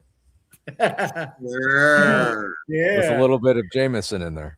Yeah. Exactly. So, also make sure before I forget, make sure that you guys head on over to Paranormal 411, subscribe to Dave and Jason's show. Thank you. Two great guys over there having some doing a really good show. So make sure you do that. And I'm not wrapping up here by any means. Yes. I'm just trying to remember things before I forget because I don't have anything to write on down here. And all those post-it notes I gave you at the conference. I didn't get any post-it notes. I think they were stolen by a gremlin. Gremlin. Joe says that what is it? My drink sacrilegious. I got Paranormal Paul. I've got Jack Black. That's the only reason I'm even putting something with it. Otherwise, my single barrel that I have, I drink it straight. I went to, one of my neighbors came over one time. We were having a garage sale and he was telling me, you got the walls to jot. No, I'm not going to write on the walls, freaky. Oh, you got the walls. You can't. You have to start painting. I'd say my wife would yell at me, but this is my space down here. But anyway, so glad Freaky is back. I love Freaky. Me too. I miss licking the like button. Make sure to lick the like button, everybody. Make sure to lick the like button. In between. Who just popped in here? Happy New Year's, brother. Who's that? I think it's Robert Perez. Hang on, I'm trying to figure. Yeah, there it is. What's going on, guys? Maria's here. Everybody's coming in. Woo-hoo. Let's see if we can get everybody in chat on the show. How many does StreamYard let you have? I think 10, but we could make it look like the Brady Bunch. How many people can we fit? I'll be like. Now all we need is BMR and Tex and the girls. Krista's out. I haven't talked to Brandy in a while. She was on the radio today with Krista. BMR was going to be on. He said something. He might jump on tonight, so I don't know if he's still awake. I mean, it's BMR. Yeah. The last time I said BMR quite a bit, he showed up. So if I keep saying BMR, like saying Beetlejuice 3 times. No, Candyman. God rest that man's soul. Tony Todd's amazing, by the way. Dang, how many people? There's 6 of us in here right now. There's 6 of us in here. I think we could fit 3 more. Yeah, there's 7. There's Donny still. I think we can do up to 10. Yeah, we can do 10. And you got Donny's on the smoke break. If we do 3, this is a really long smoke break for Donny. I'll leave for another 20, and then I have to go to bed because I have to be up early. Yeah. I just came in, Paul. I'm sorry to interrupt everybody, but I just came in here to say Happy New Year, and hopefully I get to hang out with you guys again. Yeah, definitely. Yeah. Happy New Year, Robert. Yeah, thank you very much. Happy New Year. Happy New Year. And looking forward for 26. Some good stuff going to be going on with our group and all that. And I just wanted to touch bases, like I said, Paul. Thank you. Happy New Year to you too. And you guys are Cam Paranormal. Yes. Mhm. Tell us. I mean, it's been a little bit since you've been on the show. Yeah, I've been a busy man. busy. Um, so we got a couple things. We're supposed to be coming out with a couple of our excuse me, a couple of projects that we've been working on and all that. We went to Waverly and we did a 3 day paranormal night, and we're still working like the sleepy mortuary and all that stuff. Which, if no one's been to the sleepy mortuary, I suggest you guys go there. It's a very active. I loved it, and I will be going back again. And we got some new projects going to be coming out, and I'm just glad that I'm here, Paul, to support you as much as I can. And your show has always been great. And everybody else, I guess I'm gonna let you guys go because I got to go hang out with my wife. So Robert, love. I appreciate that. Thank you so much. Yep. Happy New Year. I was Year. listening. I was just getting really warm, so I had to take my sweater off. So And I just dropped the link for your show in the hopefully I dropped the right link for Cam Paranormal. I can't see it. Yeah, I'll look at it, yes, but so with that being said, you guys, great show. Keep up the good work, and everybody else that is family and friends and all that. Ray County loved it. Everything about that location, it's always been good, and we try to support as much as we can. And with that being said, 26 is going to be a better year for everybody. And Happy New Year to everybody's family. And Paul, thank you again. And I'm going to let you guys go. But I just wanted to pop in here and just say, what up? So what up? Robert, I thank you so much for coming on here. Happy New Year, buddy. All right. We'll be in touch more. Happy New Year. We'll be in touch more. Happy New Year. Bye. All right. See you, brother. So, in the beginning of the show, Dave and I talked about, para-unity stuff and, sharing things. Yes. Robert's one of the better guys too.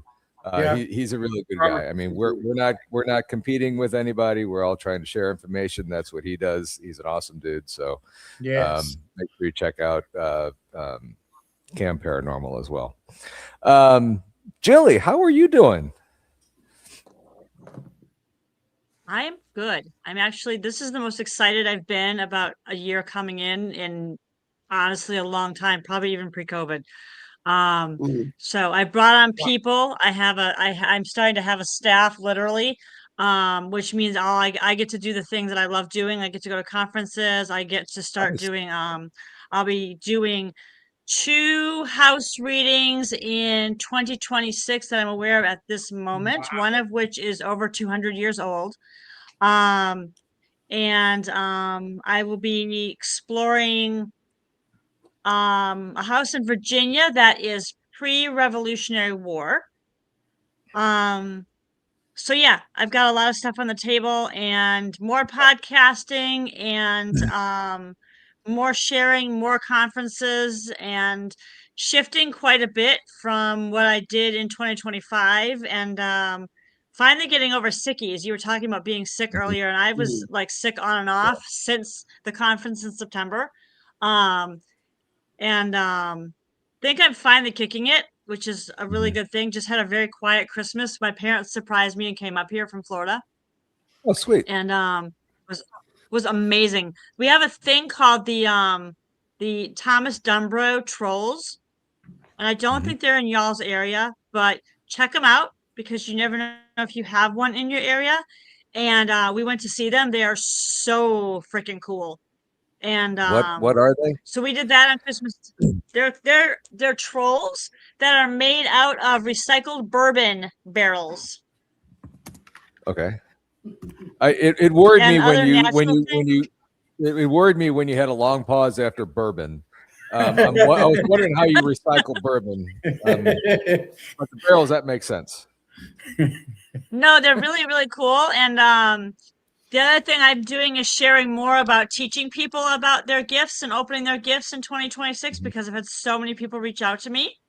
And asked for that training and asked me to like help support them in coming into their gifts and coming into their clairs. And so many people that grew up in like really religiosity and where they were told they were going to hell, or they were talking to demons and anything that, I mean, I live in North Carolina and I've been here since 2003, and there's a lot of, and I moved in 2022, I moved to an area that's even more religious than Raleigh was. And there's a lot of Baptists, a lot of Presbyterians, a lot of Methodists. Welcome to the Bible Belt. So yeah, it's like, yes. And there's a lot of people who are like, you're summoning demons and blah, blah, blah. And I'm like, I'm not doing any such things. I mean, you can be Christian and believe in God and be a ghost hunter and speak to dead people. And, but I also got to give a lot of messages this year to people. And that was probably the best thing, is giving people peace and teaching people how to steward land correctly and steward ghosts correctly, because a lot of people don't know how to do it. The sheer number of people, in all honesty, that's blown my mind this year, is the number of people who either ghost hunt or dabble in the paranormal or do any of those things in crossing realms or any of that kind of stuff, that don't clear themselves, that don't ground themselves, that don't protect themselves. And when I say that, they're like, do what now? I'm like, anything weird going on in your life? And they look at me like, well, yeah. And I'm like, because you don't ground, protect, and clear yourself. And they go, yeah, I do it like once a year. I'm like, okay. Once a year? We need to have a conversation. You should do it before and after any kind of ghost hunt, for sure. And, I honestly do it daily. I do it daily. I have protocol at this point, but you definitely, like when I went to the battlefield at Lexington, before and after. Yeah, absolutely. My house is, one thing about it is that we keep our house, where it's grounded, and we don't have anything that goes on here. And if it does, then I get rid of it the next day. I've only had one thing happen since we moved into this place, and I think it was something that I brought back from an investigation, just because we were in a hurry to leave and we didn't, close it out like we should have properly. But you're talking about, like, say, when it comes to living in the South and all that, one thing we get the most of, I think, is people downing tools that are good tools to use in the paranormal. And one of them is a Ouija board. Awesome tool. Great tool, but it's a tool. If you don't know how to use it, don't use it. It's like a gun, right? If you don't know how to load it, you don't know how to discharge it, you don't know how to clean it, you don't know how to, don't use it, because it's a tool. The same thing with it. It's a tool. And if you don't know how to open them properly, you don't know how to close them properly, then you are going to have crazy stuff that happens. But that's your fault, not the Ouija board's fault. Are you guys hearing? And I tell people, I'm like, if you don't know what you're doing, Paul, are you guys hearing any weird little conversations? Yes, sir. It sounds like children. Yeah, I hear that too. I don't know where that's coming from. Okay, I thought it was just me. I thought it was around my house. Okay. I'm not hearing it. No. I hear something in the background. It sounds really quiet, and I can't make out what they're saying. You don't have to be. Like, they're just letting you know that they're there. Okay.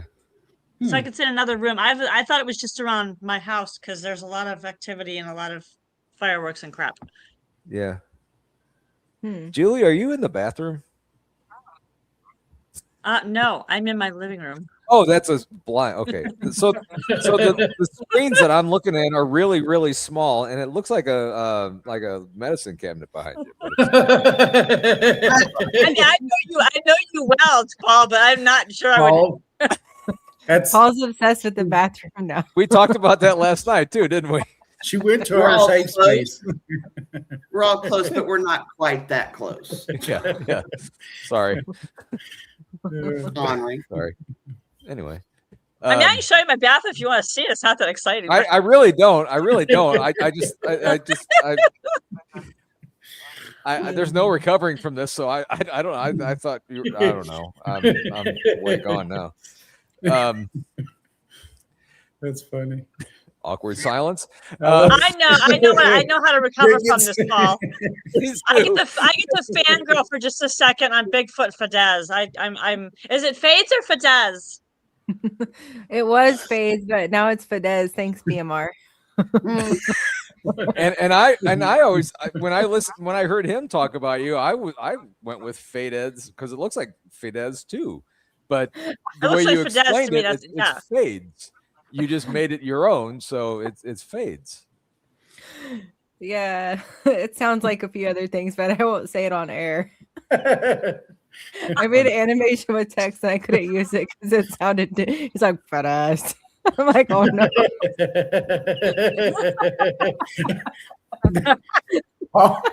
That came out his nose, I think. Breathe. I swallowed. Ah, no spitting. My mom, however, did not. What did you say?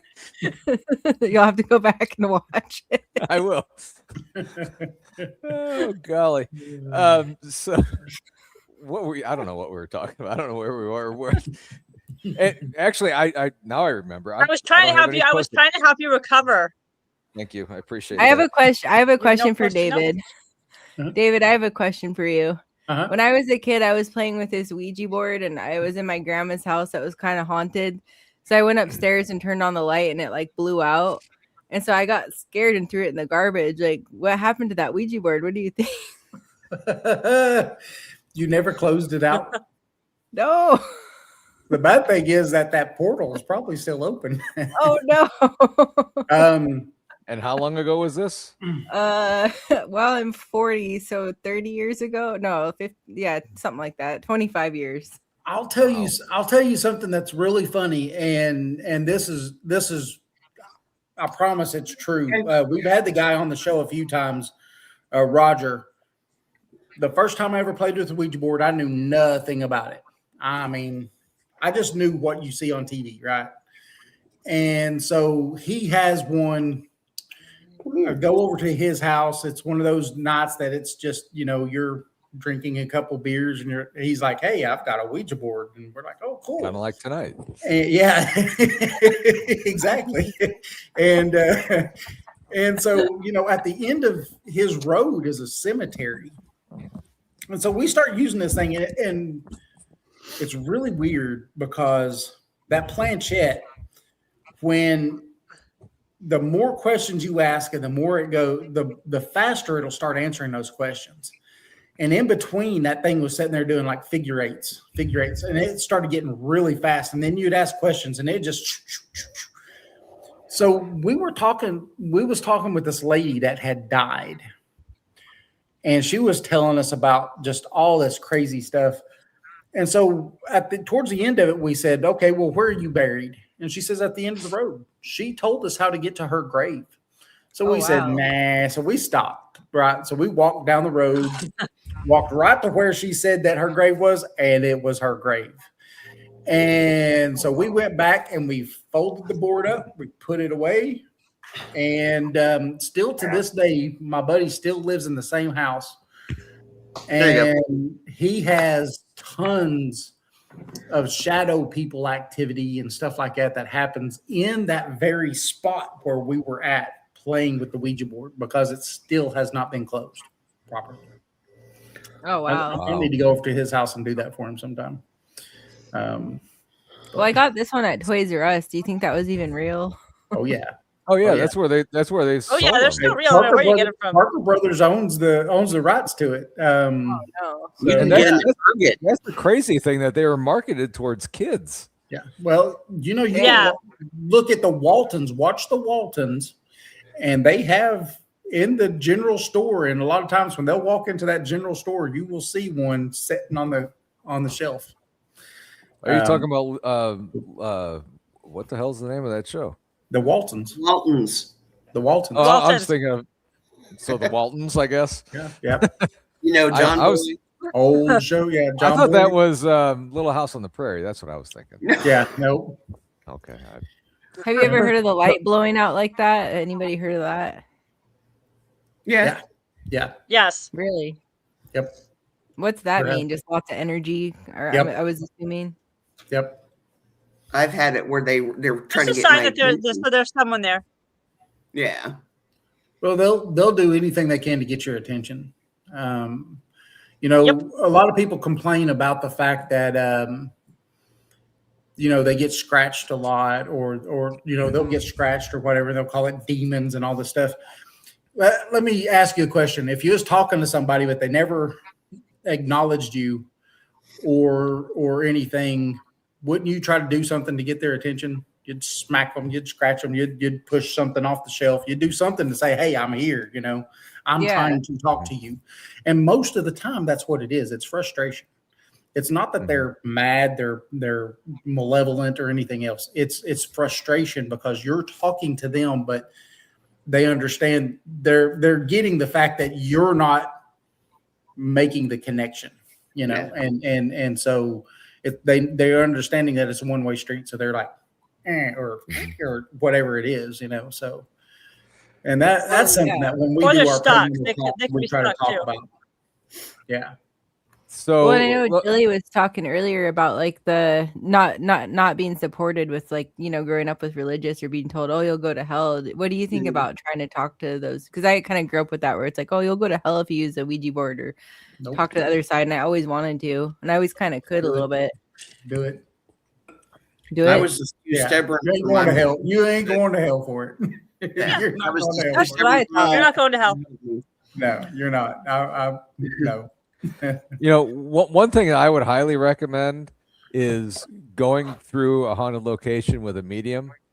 When we went through Ray County with you, Julie, that was so freaking awesome. That was just incredible. The way you were just, you know, stop and, you know, turn and talk to the wall and say, oh, hey, what's your name? And I'm like, what the hell is she doing? That's awesome. I wasn't with you guys, but I was down the hall and could hear what was going on, and it was cool. It was. I mean, you don't need a spirit box. Welcome to my world. You don't need a spirit box when you're with a medium. You're just, okay, here. So that's one thing, is that I've always been able to see, but I've never been able to hear. They've never talked to me. Really? But seeing, I've always seen. I've seen since I was a kid. See to this day, but I've never had any audio experiences at all. None. No. So we are real quick, guys. And here's the thing too. We are less than a minute away here in the Central Time zone. So we're gonna have to do another cheers here in a second. Oh, yes, you sorry. are. I'm sorry, Julie. Go ahead. Oh, there it is. It's midnight. Now we're on. Happy New Year. We're on a level playing field, New except Year. for Bigfoot Fadez. I'm sorry. Happy New Year. Happy New Year, guys. So see, 2026 feels good, doesn't it? Now I know what you've been talking about for the last hour. It's awesome. You can feel that new feeling. Dang fireworks. The newness of it all. Yes. That's it. Give it a week. I'll be sick of it. So here's the thing about what you were saying, David, is that everybody's gonna, whatever your strongest clair is how you're gonna experience things. So if you're in a space where, for example, you are strongest in your clairvoyance, which is the most common clair, you're gonna see things. And a lot of times they're in your periphery as opposed to like straight on ahead of you. And like a lot of people want to see apparitions as opposed to like hearing things or like getting chills or like tasting things when there's no food around, or smelling things when there's nothing around, or just knowing like you know.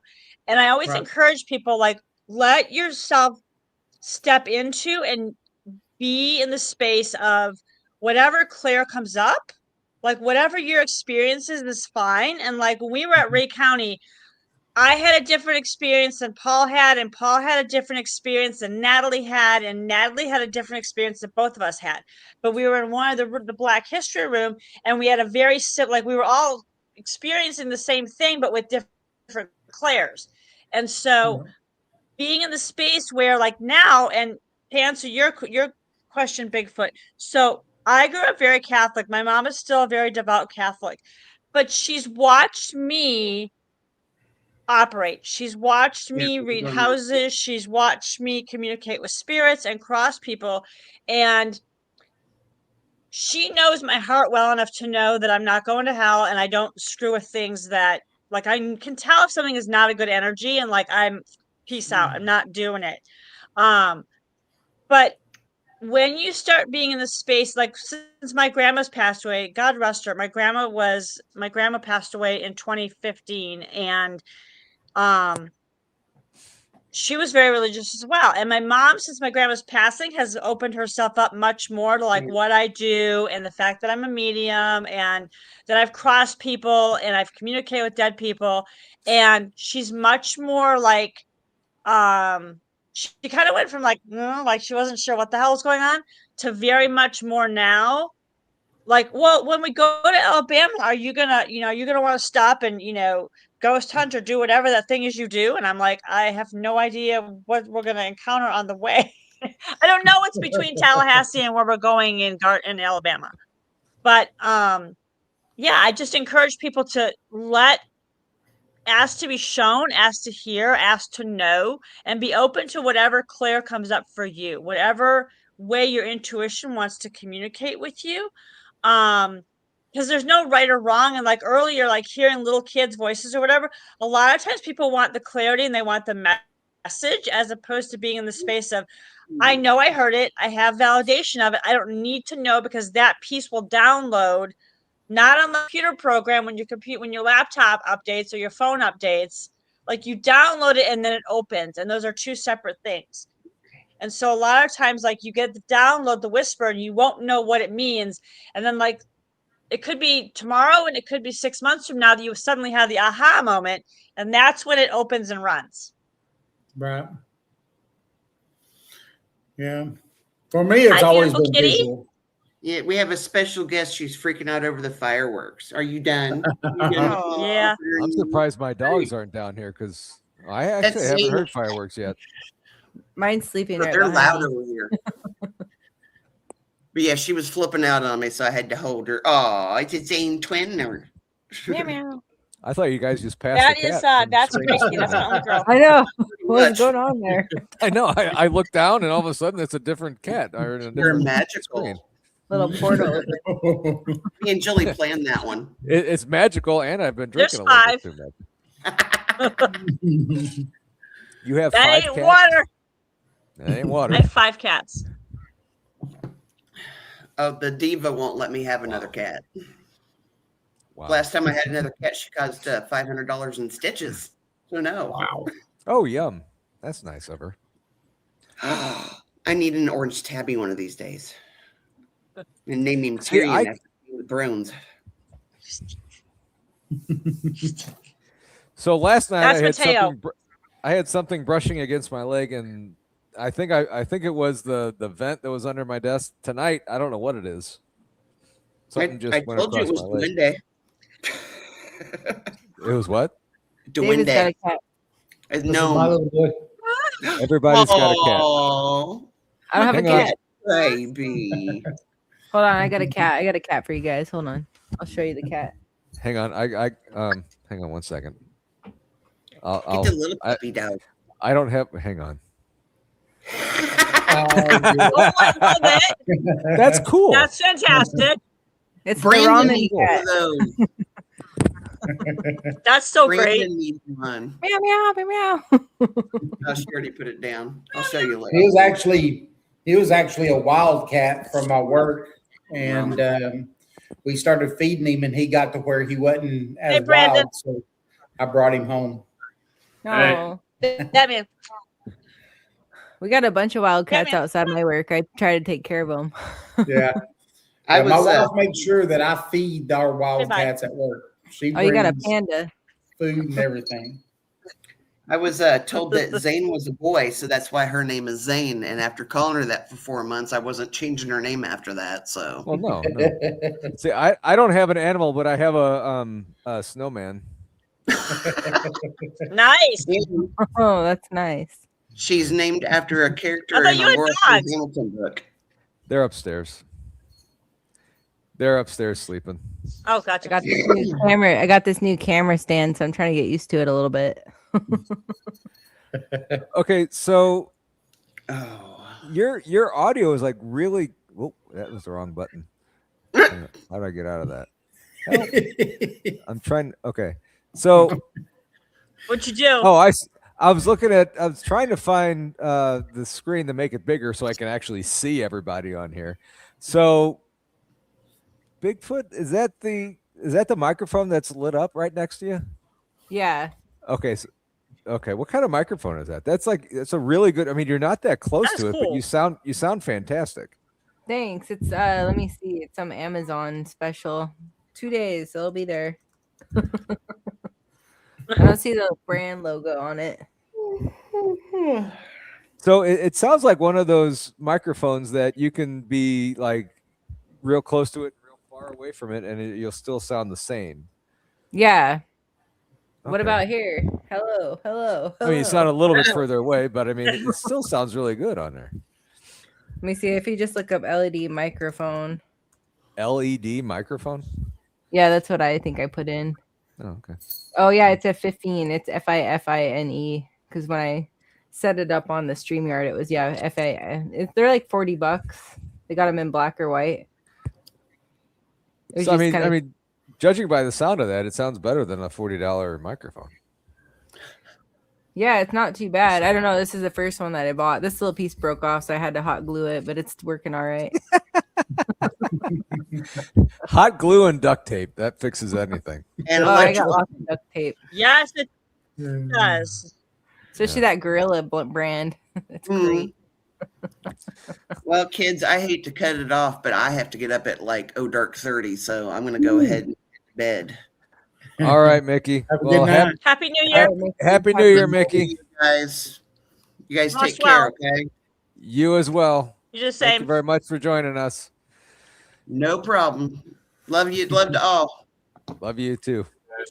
Brandon All right. says bye. Bye, Brandon. Bye, Happy New Brandon. Year, buddy. Bye.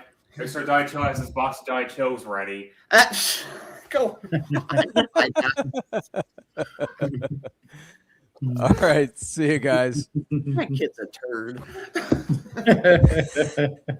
That's something that every kid loves to hear his mom say, "My kid's a turd." Yeah, they strive for that. He knows it's true. Yeah. I think every Nothing kid wrong with that. strives. Yeah, that's awesome. I would not trade him for the world, and you all know that. Yep. Right. That's Good awesome. night, y'all.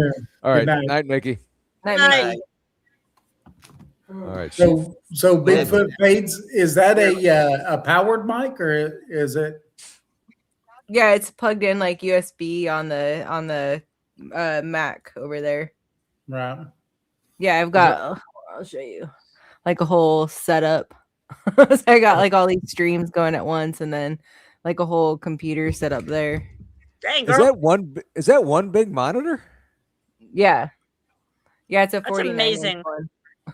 Holy cow! So it has like all the streams at once.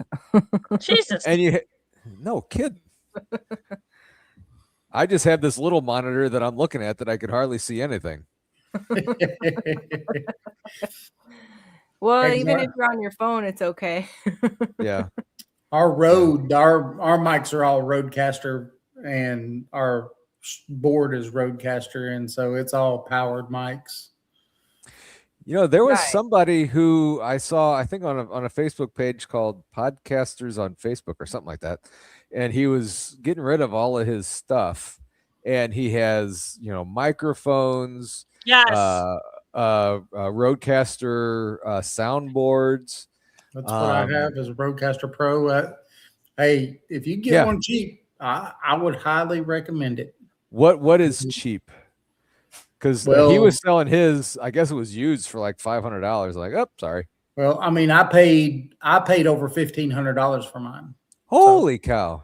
Yeah, my dog's waking up. I can hear him. He's like little Dogzilla over here. Here he comes. There he is. And then What's the up, road. buddy? Then you got the mics and stuff like that. So, Yeah. you Come here, know, buddy. but you know, like you said, you can't beat good audio. Right. But you know, Look, your yeah. normal setup, it sounds really good. And you tell us before when you was on our show that it's just plugged into your computer? Yeah. It sounds Well, good. Yeah. It sounds really good. And this is just my non-paranormal stuff down here when I don't want to really talk. I don't need to talk paranormal or anything. It's where I do like sports shows and stuff, and where I come to drink and sit by the fire. Well, you know, for us, the reason we got the whole studio that we've got and stuff is because we can bring people into the studio. Right. We've got 4 mics set up. Well, you kind of saw a little bit of what we had when we was at the Bigfoot Festival. Mm-hmm. Yeah. You know. Yeah. I mean, so you guys, just so you guys know that are listening to this, when I first met you guys down in Townsend, you had a huge, I don't know if it was a huge setup, but I mean, you had an awesome setup where you had microphones and cameras and stuff. And like you guys were sitting on one side of a table and the guest was on the other side. And it was just a really awesome setup. That's kind of how our studio downstairs is set up. Really? Almost the exact same way. Yeah. So it makes it easy when we go somewhere and set up like that because, you know, that's the way we already have everything set up. So it's just pop the tables up and get everything set up. That's the hardest part is getting the computer set up and then setting the soundboard up and then setting the, you know, the camera, because our cameras have its own board.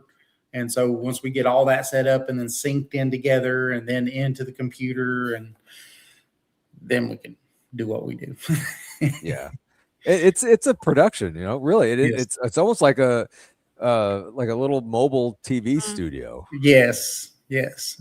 Our thing is now though is trying to get better cameras. We're constantly trying to upgrade our cameras to get better and better. And you know, it's one of those things where you're never happy with where you are. You're always looking for something else. So and the problem also is money too. So yeah. Yeah, and if you're a techie kind of person, it's really hard. It makes it really hard. I just made the screen bigger so I can see everybody better. And now I can really tell that, Jilly, you're not in the bathroom. So that's good. Nope, not in the bathroom. What are you talking about now?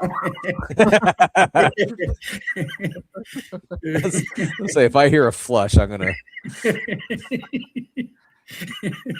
I'm pretty sure when we moved in here, it was haunted. Like stuff was kind of weird. Like the kitchen lights were like turning off and the burners weren't working. We had this urinal that was out in the garage, and so we put it in the bathroom. And once we put that in, it kind of quit. So I was like, I think the old man just wanted his urinal back. He's like, give me back my urinal. Yeah. So wait a minute. I have questions now. One, what all happened that you had paranormal experiences at that house? It was all in the kitchen. It was weird. It was just like stuff was like turning off in the kitchen when we moved in. Like I forget because it's been a while, but it was like the burners weren't working and the lights kept blowing out. It was kind of weird. It was like electrical issues in the kitchen. Really? Yeah. And, okay, so my next question is: you guys have a urinal? Yeah. That's awesome. It is. I mean, it's cool. I mean, I know of only one other house that has a urinal in it, but that's kind of cool. I mean, that's pretty male specific too. Yeah, I like it.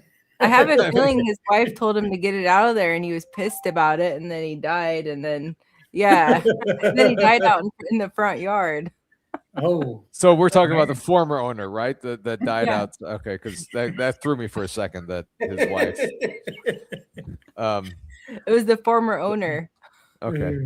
And I didn't even know that the old man died at first, but I was like, I just feel like someone's in this kitchen. Like, I don't know why, because that's where people do a lot of their stuff, you know, a lot of energy. And Yeah, it was just kind of weird, but it finally just settled down. I was like, yeah, we got to put that urinal back. We put it back in. It seems like everything kind of went back to the I was like, don't worry, dude. You can stay here. It's all right. We'll make it a man cave. It's all right. I think he was actually kind of happier.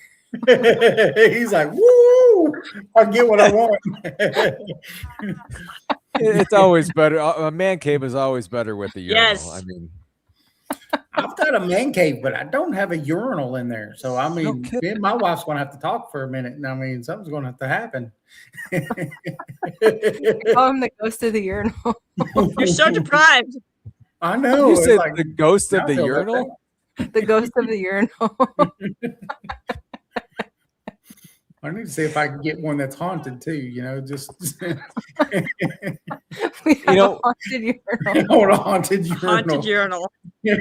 As long as it don't go flushing and run my water bill all the way up, I mean, we can't have that, but Usually after a show, I like it. Nope, keep it. You look like a teacher. Yeah. a conductor. Yeah. Usually after a show, I go in and I make shorts. Maestro. Maestro.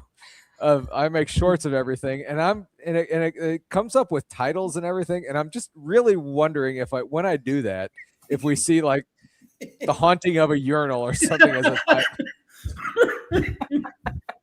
That's gonna be funny. That would be hilarious. The haunted urinal. So for the next week, you're going to see shorts of just random stuff that we talked about tonight. You're Hey, going to see the I haunted will share urinal. them on our Facebook page just because of that. I will, trust me. Every one of them. Same. Yeah. Hang on a That's second. hilarious.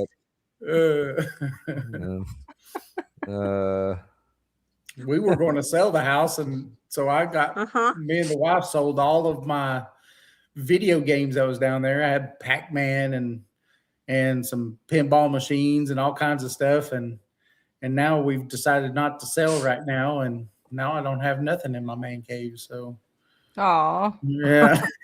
So you had a Pac-Man game that you sold? Yes, Pac-Man. I had Galaga. I had like 5 or 6 video games down there. Yeah. Oh, that's I sold cool. them That's all. just wrong. Hang Yeah. on a second. I didn't want to There move you them. 1 second. I'm going to let my dog out. Okay. I had Star Wars. The pinball machine was a Star Wars pinball machine. Oh, that's So like vintage. I Yeah. got this for my wife for Mother's Day one year, a couple years ago. Yes. And it has like That's cool. 80 some odd Cool. games on there, like all kinds of Miss Pac-Mans and regular Pac-Mans and Galaga and stuff like that. And yeah, Well, that's amazing. it's not That fun, is man. cool. Yeah. That looks Anyway. just like those that when you used to go out to eat at like I was don't know that if you guys Pizza can Hut? see the back of this. Pizza Hut. Yeah, Pizza Hut. You'd have those little video games like that on those little stools and stuff. Can you see the back of Those that? countertops. That looks very cool, Bigfoot. Sorry, it's hard to show you guys. I love it. Looks It's so, good. you guys got to get one. These are cool. At first, I was wondering what you were doing. I like that. Here, wait, we're doing that. The Paranormal Among Us hoodies. She wants to show you London. That was I cool. look like a witch. Yeah, these things To are go awesome. along You with can- your fantastic art. Oh, thanks. I appreciate that. I mean, yeah, look at that. You drew that one, that Beatles one, right? Yeah, that one, and then I got this like dog one up here too. I turned him into like a transformer. Oh, that's cool. Is that a Yeah. ukulele Wild. too? That's Yeah, it's like wild. a little guy from Hawaii that I got, and then the little Beatles with the Chewbacca. I like. Wait, where's the Chewbacca? He's kind of at the I end love over there. it. Oh, okay.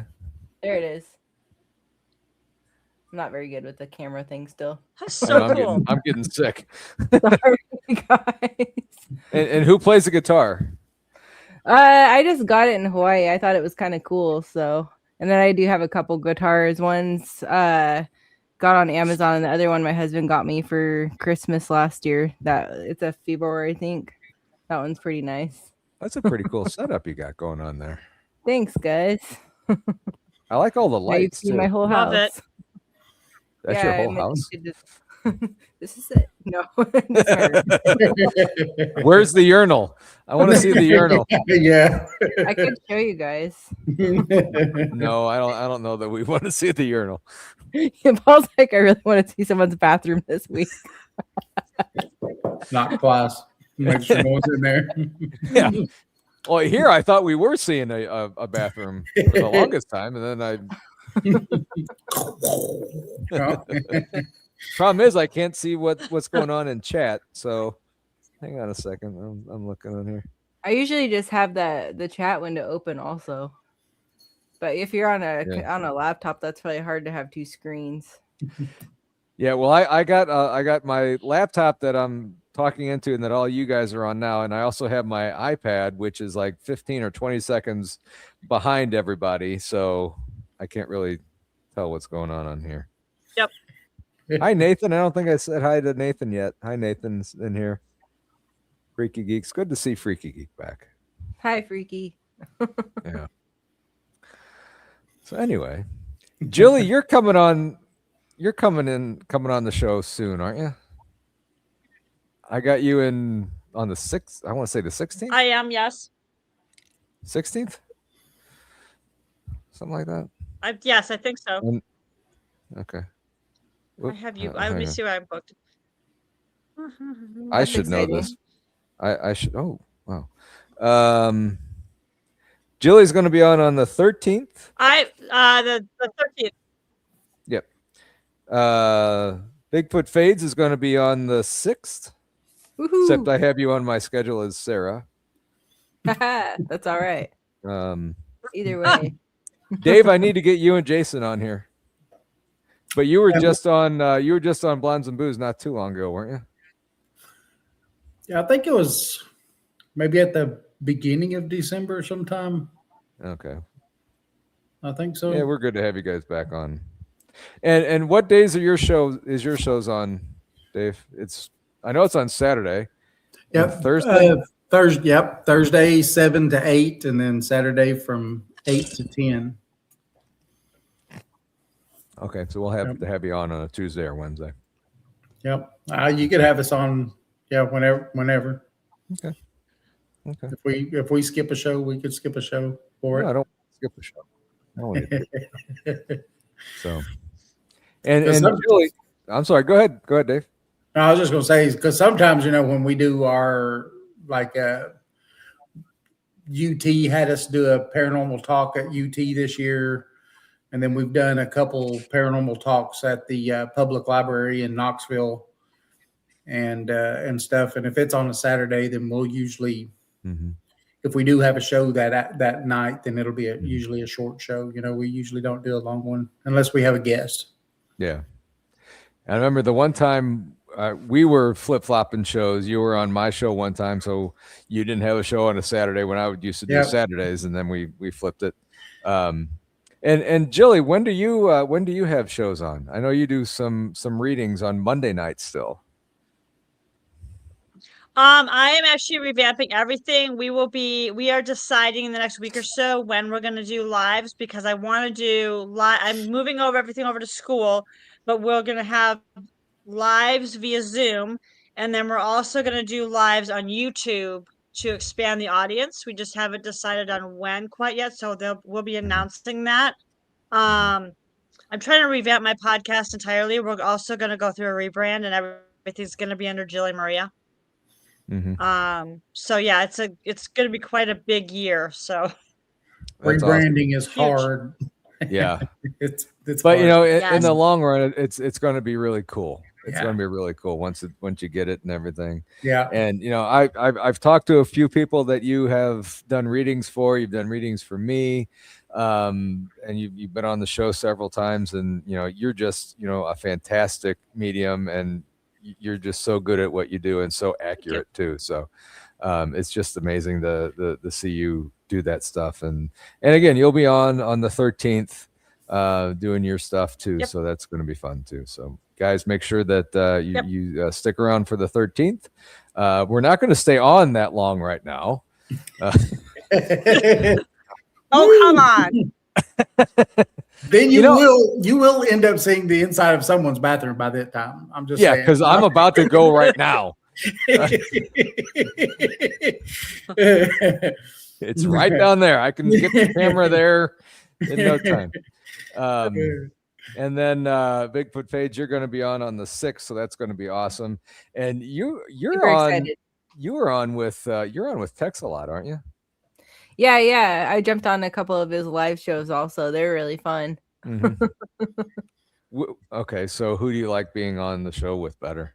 Uh-oh.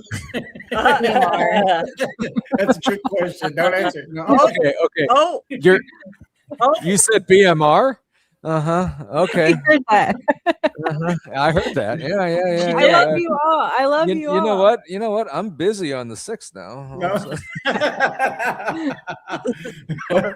No, and, on the I'm kidding. You do some fantastic stuff with the opens and stuff. All the videos you do. You've done opens for just about everybody on the Misfits and stuff. I'm gonna premiere mine that you did for me on the 6th. I'm so excited.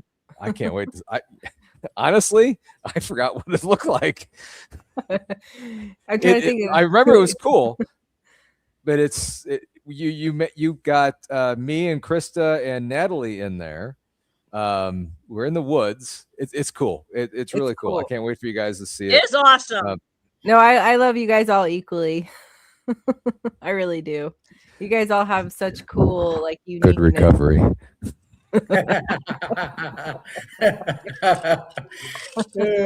No, I'm A+ recovery. No, I'm kidding with you. It's it's fun to see everybody that you help with and do all stuff. Everybody loves the work you do. It's just incredible. It's awesome. So it is incredible work. Thank you. Head on over to Bigfoot Fadez YouTube channel. It's on the show notes. I don't know if anybody's been posting those in chat, but head on over there in the show notes, and she's on there. So it was like us when we rebranded. It was one of the guys that listened to us, and he was from England, and he's the one who came up with our logo. I like that. That's pretty cool. And we tried 100 ways to Sunday to try to pay him for it, and he wouldn't let us. Mm-hmm. But we just sent him a shirt and some stuff because you got to get something for it. So I'm going to get around to all of you with this question. So whoever wants to answer it first. Bigfoot Fadez, Paranormal 411. I love your weird. Where did you guys come up with the names for all this? Whoever wants to go first. Somebody. I guess I can go. I'll go first. Why not? Or you can go. Yeah, go ahead. Go ahead, Julie. So I Love Your Weird came from I Love Your Weird with Jilly Maria came from after Steven Twitch Boss passed away, that he took his own life. He's a dancer, and he took his own life a couple years ago. And I had a lot of people that I was seeing on various places between IG and Facebook and some other things that basically kept saying that they felt like they were really weird. And they were just like outcast, and nobody could relate to them. And so I came into this space of saying, repeatedly in answering people, saying, I see you and I love you weird. And I just kept saying that repeatedly. And it was like, why not name the podcast I Love Your Weird with Jilly Maria? Because it wasn't originally focused around the mediumship, paranormal, intuition aspect. It was originally meant to be more of mental health and embracing weirdness. So it's kind of going to be a blendy alchemy now. But yeah, that's where the name came from. That's awesome. Awesome. Bigfoot? Yeah, there's a lot of barber shops, I think, down in California, most I've seen with the fades spelt with a Z, and I've always kind of liked that. So when I had to come up with my business name, I was like, why not Bigfoot Fades? My brother that was the one that got me into Bigfoot. He really believed in it back in the day, and I thought he was just kind of a little crazy, you know. But now I'm the one that took off with all the Bigfoot stuff, and now he doesn't believe in Dogman, so we're kind of even. So yeah, that's where that came from. That's And great. you're in a Love you're it. in a prime Bigfoot location up in Oregon. So yeah. Oh yeah, Oregon Bigfoot Highway and Oak Ridge and Eagle Cap Wilderness. Lots of stuff going on over here. Yeah. Even where I live, they've been spotted down the way from me. I'm up here That's in so the cool. woods. So yeah, I have my window open right now. I'll be the one poking through the window. Dave? Where So did when we first started podcasting in 2012, we were Project Dark Corona, and that was actually the first American spy satellite program in the 50s. It was called Project Dark Corona. Really? And then the coronavirus came, and so we weren't cool anymore. We had to change our names. That's an evil name now. Yes. Anything with Corona on it, right? You don't want nothing to do with it. Either that or they think it's a beer. It's one or the other. And so, we were brainstorming. And, you know, if you're old enough to remember back in the day, 411 is what you dialed for information. Yeah. And so that's what it is. It's paranormal information, paranormal 411. And so when we were just spitballing stuff and Jason said, hey, what paranormal 411? And I went, yep, that's it. We're done. That's pretty cool, actually. Yeah. It's neat how you're throwing out different names and then you hear one and like, yep, that's it. Yes. 100%. Yes. Stop everything you're doing. That's it. Yep. That's cool. That's cool. And what made you, Dave, what made you guys get in? I think I've asked you this before, but I don't have any post-it notes. I don't remember this. What made you guys get into paranormal podcasting? It's funny because, you know, like I said before, I've seen ghosts my whole life. So it's for me, they're real. It's not something that I guess about or think that they don't have. I've just always seen them. But Jason, on the other hand, was very skeptical. Yeah. And so I lived in a home that was really haunted at the time. And I had seen a little girl there and interacted with her a few times and stuff. And so I said, hey, Jason, come over to the house and let's do an investigation. And that just kind of, from there, it just kind of kicked off and we decided, hey, let's podcast. So, you know, I can't remember who I was watching or who I was talking to, but they were a skeptic. And who was it? But they didn't believe it. And then something happened and like, yep, 100%. That's real. I can't remember who that was. That's what happened with Jason too. Like we was doing the paranormal investigation at my house and we got a few climbing grade A EVPs. And when we listened back to him at my house, he left. He wouldn't come back to my house. It was over 2 weeks before he finally came back. And, but it kind of shook his world because then he's like, well, maybe there is something to this because now there's something that's directly answering a question that we posed during this EVP session. And so, you know, it just, you know, to this day, he'll tell you that was one thing that just kind of shook him. And so he's definitely a believer now. Yeah. And Bigfoot Fadez. I almost want to wait to ask you this question for the 6th, but I'm going to ask it anyway. What have you been on any ghosts? I don't call it ghost hunts anymore because they're you don't have to hunt for them. They're here all the time. Have you been on any investigations? I was invited on to one like a month and a half ago, and I just kind of was having some mixed feelings about it that night, and so I just told him not right now. And that night it was kind of crazy because it was out actually by my work, and the whole town had a giant like storm, and the power went out in the town, so it ended up getting canceled anyways. So anyways, that was the one time I got invited, and I guess it wasn't a good night to do it anyway, so we're gonna try to revisit it. Yeah. I mean, you've obviously had a ghost activity in your house, so I mean, you've kind of seen it a little bit. So, well, yeah, and I grew up seeing it too. Not like seeing it, but because you were saying you've never, or someone said the no audio. I always kind of heard whispering, like especially a couple of women whispering in multiple houses, kind of downstairs or in other rooms, and it was always kind of when nobody was there or when everyone was asleep. And there was another house I lived in, and my mom and aunt were taking care of a bunch of foster boys, and it was like one main house and then another house that kind of like on the extension, and there was like all these like rooms in the back. Anyways, we heard like a toilet. Here we go with the toilet again. We heard a toilet flush. Well. My aunt goes back and all the boys were sleeping, so I was like, again, something with the haunted toilets. But yeah, so I've never physically seen one other than seeing like shadows.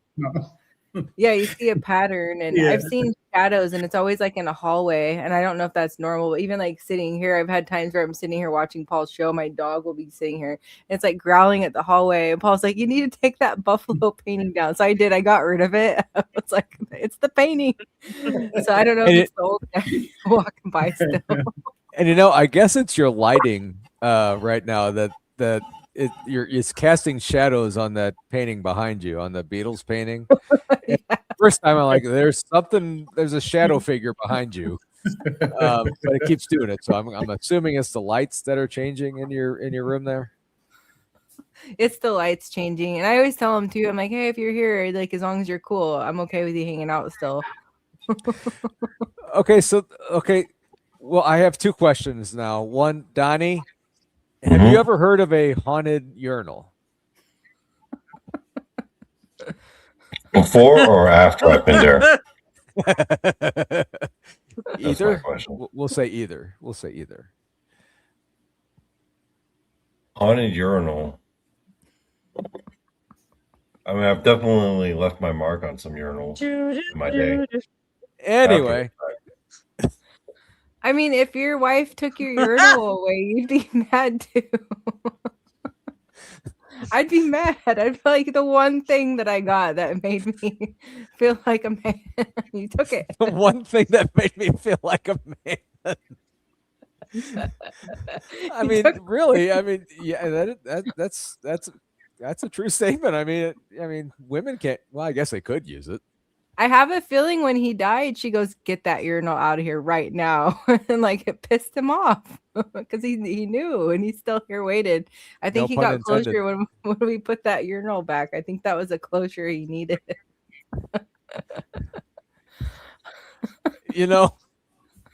That could be the weirdest paranormal story. I'm happy now you put the urinal back.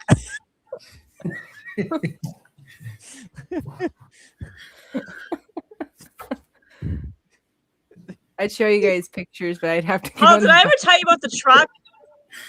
The truck or the trough? The truck.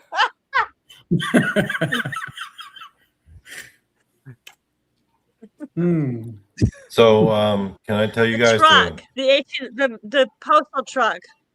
The postal truck. Okay, now I'm intrigued. What does this have to do with a urinal? Because we're talking about. Okay. Oh, hey, it's Jilly. Oh, hey, Jilly. I didn't notice you were there. Hey, hi. How are you? Hey, I remember you from from really long the museum.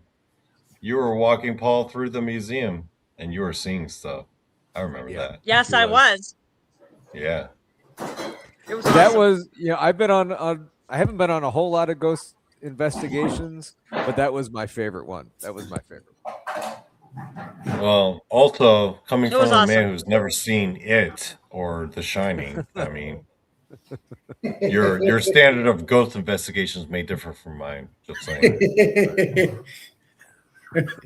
So, This dude never saw it or The Shining. I'm just saying. Have you watched Dr. Sleep, Danny? Donnie? No, I did not see that one. Hey, Jilly, are you familiar with Stephen King's work, It? No. You're familiar with it? You never I am watched terrified of all things horror movies. Nope. Really? Thank you for answering that. Thank you for answering that, Julie. Nope. I don't. You know, in the Shining, when he goes, "It's Johnny," instead of it's you Donny. never watched that? You never bothered to sit down and watch those movies? I saw. I did see that clip where he said, "Here's Johnny." Here's Johnny. Yeah, no, I've seen that clip. That clip is famous, but I'm terrified of horror movies. Yeah, you probably, if you're sensitive, you probably shouldn't watch The Shining. It is ridiculously scary, and it will damage your soul. Dr. Sleep goes even further into that, though. It goes further into the Shining part of it. It's really good. Dr. Sleep, I highly recommend that one. I think it was filmed up here at Timberline Lodge. Yeah, it's part 2 to Shining. So, okay. So my reason for signing on right now is because can I just leave you guys with one quick story and then I will sign off? Sure. Yeah. The craziest personal story that I ever encountered. Okay. Mm-hmm. So the year is 2018. I'm living in North Carolina, and I randomly find out that one of my best friends from college is living there, and he's bought a home, he's got a wife, he's got a kid on the way, and he and I reconnect, and we're about to, we meet up and hey, what's going on? What's going on with you? All that. So 2018, 2019. We get together in North Carolina. We're sitting on his porch. We're having spiked iced tea. And, he's asking me hey, what's going on with you, Donny? And I tell him, yeah, I'm into the whole paranormal cryptid thing. And he looks at me all shocked because back when we were in college, I went through this really serious atheist phase where I would dump on people who were into the paranormal or cryptids. That was one of my things. I would get off on it. And he was one of the guys that was right there with me. He was a hardcore atheist. So when I told him that I was now into the paranormal and doing all these podcasts and YouTube shows, he's like, what? What's going on? Do you not recall our memories together where we would totally make the fools out of all these paranormal cryptid people? And I'm like, yeah. So we get into this whole really deep philosophical debate, right? Where he's just like, how could you believe this stuff? This is dumb. All that psychic ghost cryptid stuff, really? It's stupid. So, I'm going back and forth. We're debating, debating, like it's a debate contest debate. And I'm like, okay, have you not had an experience where it made you question the nature of reality? He sat there and thought for a minute, and he's like, yes, I got one. He proceeds to tell me the story. Okay, here it goes. So this guy is married to his college sweetheart. They've got a kid on the way. They've bought a home. But he's regularly dreaming of this random ass girl who is nothing sexual or romantic. He's just having these dreams where this girl just happens to be there in all the dreams. Right? There's no connotation whatsoever. She's just there. And then he would be like, yeah, it was the weirdest thing because it wasn't like she was super attractive or not attractive or anything like that. She was just a random person that just happened to be there in all of my dreams. So he talks about how one day he's at the movie theater with his wife and they're walking how when you go into the movie theater, right? And then you walk to your seat, everyone's got to stand up to kind of let you in. Mm-hmm. So he's got his popcorn, he's got his soda, his wife is there. It's like date night. They've been married for a number of years, and he's walking down the row, and lo and behold, that same person is one of the people sitting in the rows in that movie theater who's standing up to let him through. Love it. Their eyes meet. That's awesome. That's and awesome. he gets all sock-jawed, but the crazy thing he told me was that when she saw him, she had the same look that he had. She was like, "What the hell?" Yep. Plurality of worlds. I was just like, "What?" And it was a moment of realization. It wasn't like a sexual or romantic thing. Like, that's the girl from my dream. And then she was looking at him as if she had the same response. Yep. He sits down at the seat with his wife with his popcorn and everything. She looks at him. She sees him all white and like as if he had seen a ghost. And she's like, "Hey, what's wrong?" And then he's like, "Oh, nothing." And then he told me then and there between the two of us, he was like, "That was a girl from my dream." Yep. And this is like one of the most hardcore like dudes who would like get off on dumping on paranormal cryptid people. Well, we've done shows, on plurality of worlds and the many worlds theories and all those different things, and that falls right into it. I mean, that is more than textbook. The fact that you could tell that both of them had the same experience because both of them had the exact same thing that happened when they saw each other, and it tells you that not here, but definitely in another multiverse or whatever you want to call it, them two knew each other really well, whether it was sexual or not. They knew each other. They knew each other enough to where it bled over into this reality. And this reality, they were like, I'm dreaming of this person. And then the whole time I'm like, oh, and as soon as he told me that story, I was like, oh, so you're gonna shit on me for like ghosts? Screw you, dude. Yeah. And I was giving the devil middle finger and storm. That's how that story ended. Yeah. No, that's awesome. I love it. Yeah, that was a cool story. And I had to go to the bathroom real quick, but I was listening. I turned my microphone off. I didn't have a urinal, but I was listening to that. Don't believe him, folks. He was like, "Oh, the Korean guy is speaking. I'm out." No, I was. Don't believe him, folks. This is false virtue.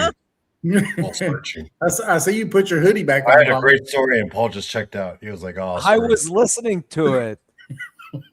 I was all partying in his bathroom. Yeah. Paying attention. I was also listening to it. I know where his loyalties lie. I see where his heart is. I was about to explode. We were talking about this before, Dave, weren't we? Yes, we were. Damn you, Paranormal Paul. And with that, Back teeth, we're having a boat race. That's it. Donny, thank you very much, brother, for coming on. Good night. You've insulted me, Paul. I'm storming out of here because I am mad. Why are there you we mad? go. I'm leaving. That was a good story. It was a good story. Yeah, that was a good story. And it was awesome. It goes right into plurality of worlds, though. I mean, it shows. We did a show one time on the fact that we're all of us live forever. Yeah. And for example, we kind of started the show off by saying, you're having a dream and you're drowning. Then all of a sudden you wake up. Now, did you actually wake up from the dream, or did your soul actually just jump into the next body or into the next world? I don't know if anybody here, because I know Paranormal Paul says he does not watch a lot of movies, but Jet Li, the one. Jet Li. Look, it's a little bit older movie. Yeah, I love Jet Li. That was one of my favorite actors growing up. I love Jet Li. Yeah. So the one, it was this exact thing. It stated that there's how many ever thousands, millions of other Earths.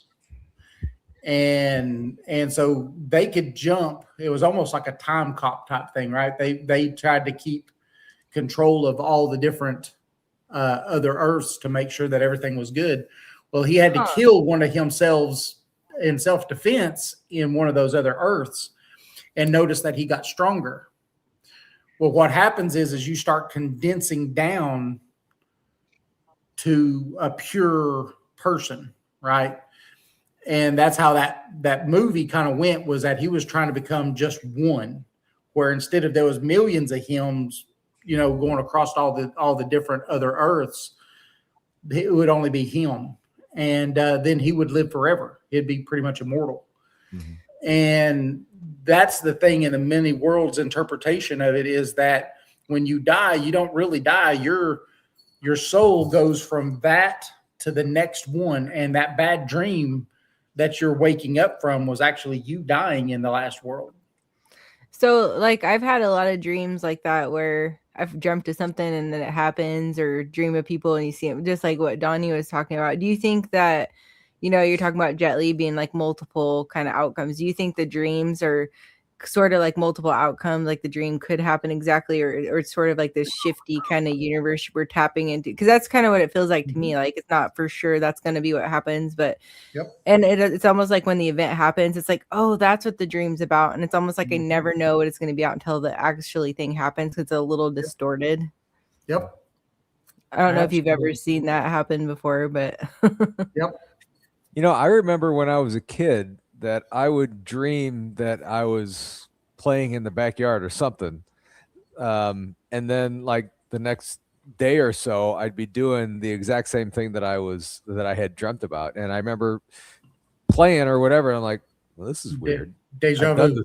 Yeah. It's like deja vu all over again. Yes. And actually, so my friend's mom, who died back in December, she died on a Wednesday. And I remember that following weekend, I think it was that following weekend, I had a dream about her. And I'm pretty sure that she just came back to give me the message to tell her daughter and her family that, hey, she's okay. She's in a better place. Mm-hmm. She doesn't have Parkinson's anymore. She's fine. She's happy. Everything's good. She's watching over them. So I really believe that's, I don't remember what the dream was about, but I just remember her smiling a lot. So that's kind of cool. Yep. Yeah. That's cool. Yes, that's awesome. Yeah. So Jilly, tell us about the truck that you had started to say before Donny told his story. So I was driving from North Carolina to Florida, and we were stopped in traffic southbound. And I look over to my left, and I happen to see a teal 18-wheeler. And I happened to notice that it looked like it had just jackknifed in the median. And the median's probably about 30 feet wide between the northbound and the southbound lanes. And I'm looking at it and I'm like, that's really weird. Like, I wonder if there's cops coming in. Like, oh my God, like that's really crazy. And like I could have parked my car, gotten out of my car, walked over to it and touched it. That's how real I saw it as.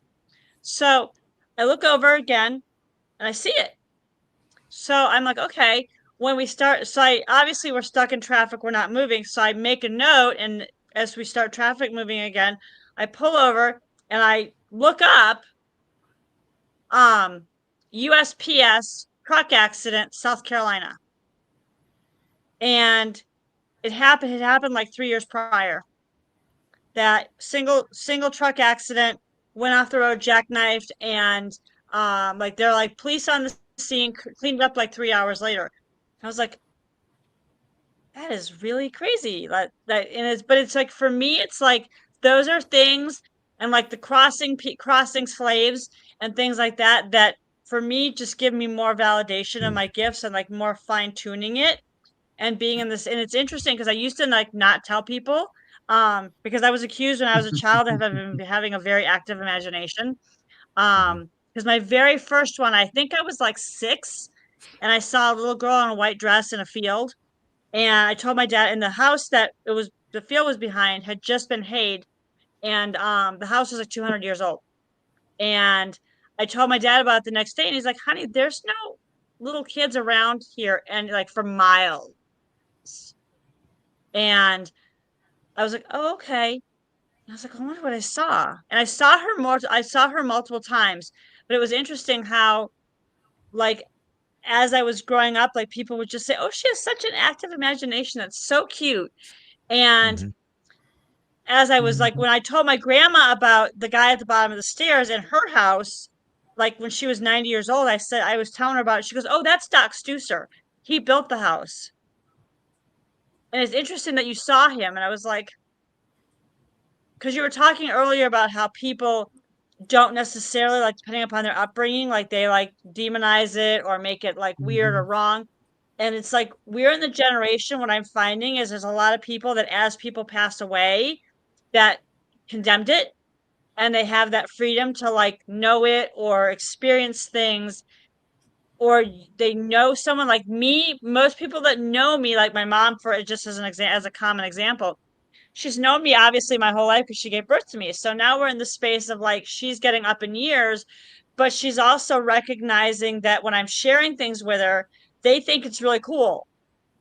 And now they think it's really cool, and it's not as like I'm like, you can be Catholic and be Christian and believe in God and ghost hunt and believe in the paranormal and feel and see and know things intuitively and be in the space of experiencing Bigfoot or experiencing Dogman or whatever it is. Those two things can coexist, where it used to be like, you're trying to fight demons. And I'm like, no, I don't. Those are a whole separate realm that I don't play with. Like, you don't, you got to know what you're doing. It's like a Ouija board. You got to know, like, protect yourself, be very intentional about what you're trying to connect with, what you're doing. If you're going to open that portal, you also got to close it. Yes. And you got to know how to move them and close your energy and clean your energy and clear your energy. You got to know all of those things. And a lot of people don't. And so one of the things that I feel like is going to happen in 2026 is more of me, like how I was teaching Natalie at Ray County, is just, I'm in the moment. I have the ability to teach you and show you something and improve your clairs. I'm going to do it. That's awesome. Yeah, it is. My last time that we went to Battleground, just not too far from here. It was the second bloodiest battle in the Civil War, and the first time I went, actually both times I've went, but the first time I went, it was the worst because I was open for everything that I was going to get, and it was rough because I got sick. I got really sick. I felt just like throwing up the whole time I was there. And I felt like someone set 100-pound sack of just whatever, just 100-pound sack on my shoulders. And I carried that the whole time I was there. I actually saw a Confederate soldier wave at me. He took his hat off and was sitting there waving and stuff. And really? Yeah. And I had other people in the car with me. And I was like, hey, look the guy right there. And I was like, who? You know, it's just the woods. And I was like, never mind. Never mind. You're not seeing him. Yeah. Because when I see them, they look corporeal. They're not see-through. They look like regular people just standing there. And I've never seen them any other way. And so, you know, I was like, hey, look at the guy standing there in the Confederate outfit. You know, he's waving at us, and everybody's like, where? And I'm like, never mind. I'll have what you're having. Yeah, exactly. And then my wife had never went, so a few months back I took the wife there. I wasn't as open to it because I didn't want to be sick, so I didn't really get the sick feeling, but the 100-pound on my shoulders was there. And we got to a certain point because of the battleground, because you could tour pretty much the whole battleground and all the different major places where they were set up and all the fights that were happening. And I actually felt like I got stabbed through the back at one point, like a hot knife went through my back. And I was like, oh, you know, it actually hurt. And my wife's like, what's going on? And I was like, I just felt like someone stuck a hot knife through me is what it felt like someone stabbed me. I've never had that happen before. Like I said, I've never had any audio, you know, nothing ever has talked to me. Yeah. But I have everything else happen, you know, as far as I can feel when I'm in somewhere that's got, you know, activity. I get all kinds of other stuff, but I've never had the audio. So correct me if I'm wrong. It was the Civil War. The rifles that they use had the knives bayonets at the end. Yeah, bayonets. At the end. Yeah. So I mean that could have very well have been a soldier trying to get you to experience what they experienced. It definitely could have. I know it. Yes. It was just a hot, sharp pain that went just right through here, through my back and everything, and it stopped me in my tracks when we was walking. I was like, or if someone died and that's how they died, you picked up on like their death energy like that. Because it was so, maybe, I don't know. In that space. Yeah. Yep. That may have been. Yeah. I just know that when I experienced it, it was like, whew, man, that was. It's hard to think of these real questions. It's hard to think of these like in the moment that it's happening, but it would have been really cool if you would ask, I mean, is this how you died? Yes. You might have got, if you had a spirit box, you might have gotten a response like, yes. Yeah. Exactly. That would have been really freaky. Yeah. It would have been really cool. But yeah, I mean, it just goes to show, I mean, a lot of the times in the heat of the moment, you know, you get these stabbing pains or the scratches and stuff. And you're like, okay, well, then I'll get the hell out of here. But, you know, that's, you know. Yeah.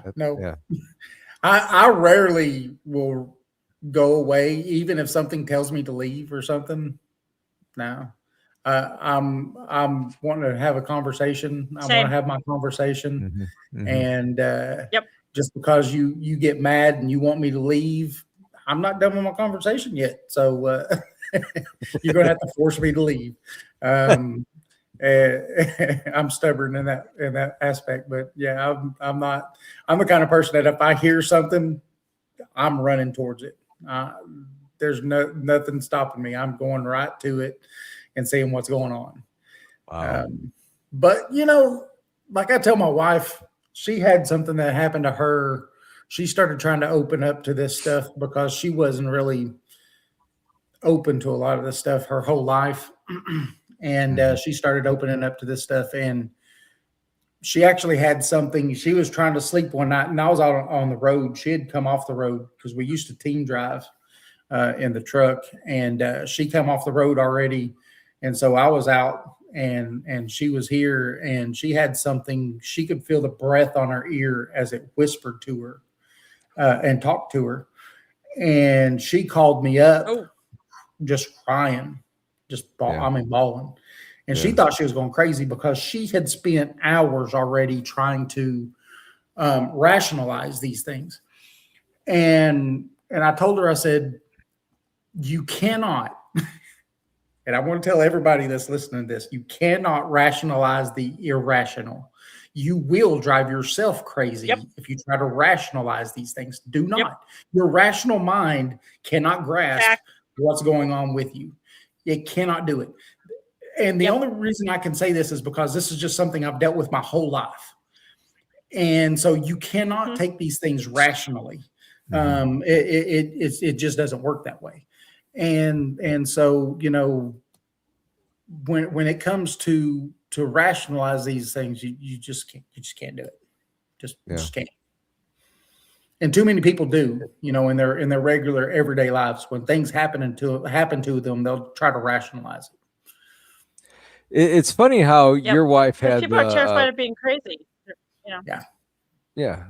It's funny how your wife had the paranormal encounter first. 'Cause my wife had the same thing. Yeah, that's right. She saw the Hat Man in the house, and before I ever experienced anything. Oh wow. Yeah, so that's really bizarre. Yeah. My That's wife bizarre. has also seen the Hat Man one time. And Really? it scared the heck out of her. Yeah. Yeah. But that was before we were together. But yeah. See, I mean, when my wife saw it, that was before I really got into this, and we thought it. I didn't know anything about the Hat Man. We just called it the Amish guy because they had the long hat, the top hat, like an Amish guy. Yeah. So we just figured it was the Amish until somebody was describing it, and I'm like, wait, what? So yeah. That's funny. Yeah. And by the way, happy New Year's to the Mountain Time Zone. Happy New Year's. Yeah, Happy Bigfoot New Fadez. Year's. It's you're next. You're next. Yeah. You are what? 53 minutes not away. even an hour away. Minutes. Yes. Yes. I don't want to make you guys all stay up that late though. It's been a long I night will for you. not make that one. What did you say? What did you say, Julie? I said I will not make that one. I'm Yeah. not going to make 3 a.m. No, I don't blame you. I'm weird, being a truck driver for so many years. You'll start driving, so you'll leave the yard, and we'll just say you'll start at 8 a.m. in the morning. Mm-hmm. Well, by law, you get 11 hours of drive time. And so you're driving for that 11 hours, but you have to take a 30-minute break. So you're minimum 11 and a half hours before you get to stop, or before you stop and take your rest. So you stop, you take your rest. It's a 10-hour break. Well, then if you're going west, which we live pretty far east, so 99.9% of the time you're going west. So you subtract an hour every time you stop. So if I leave at 8 and I'm driving 11 and a half hours, almost 12 hours, we'll say, then I'm getting there at 7. And as you go further east, it does that. Well, by the time you drop off, if you say that you're on the West Coast, because we dropped off in Seattle and all up and through there all the time, Oregon City and stuff. By the time you drop off, yeah, That's where she's at. Yeah, I've been there a million times. Have you ever seen a big 18-wheeler with boats on it? It was probably me. It was probably me or my wife. But we still go there all the time. Oregon City, what? Yeah. I mean, we've been as far as Alaska. So next time you're in Oregon City, get your hair cut there. I know a good barber. Well, I don't think my wife's going to allow me to cut my hair. She's like a moratorium on me cutting my hair.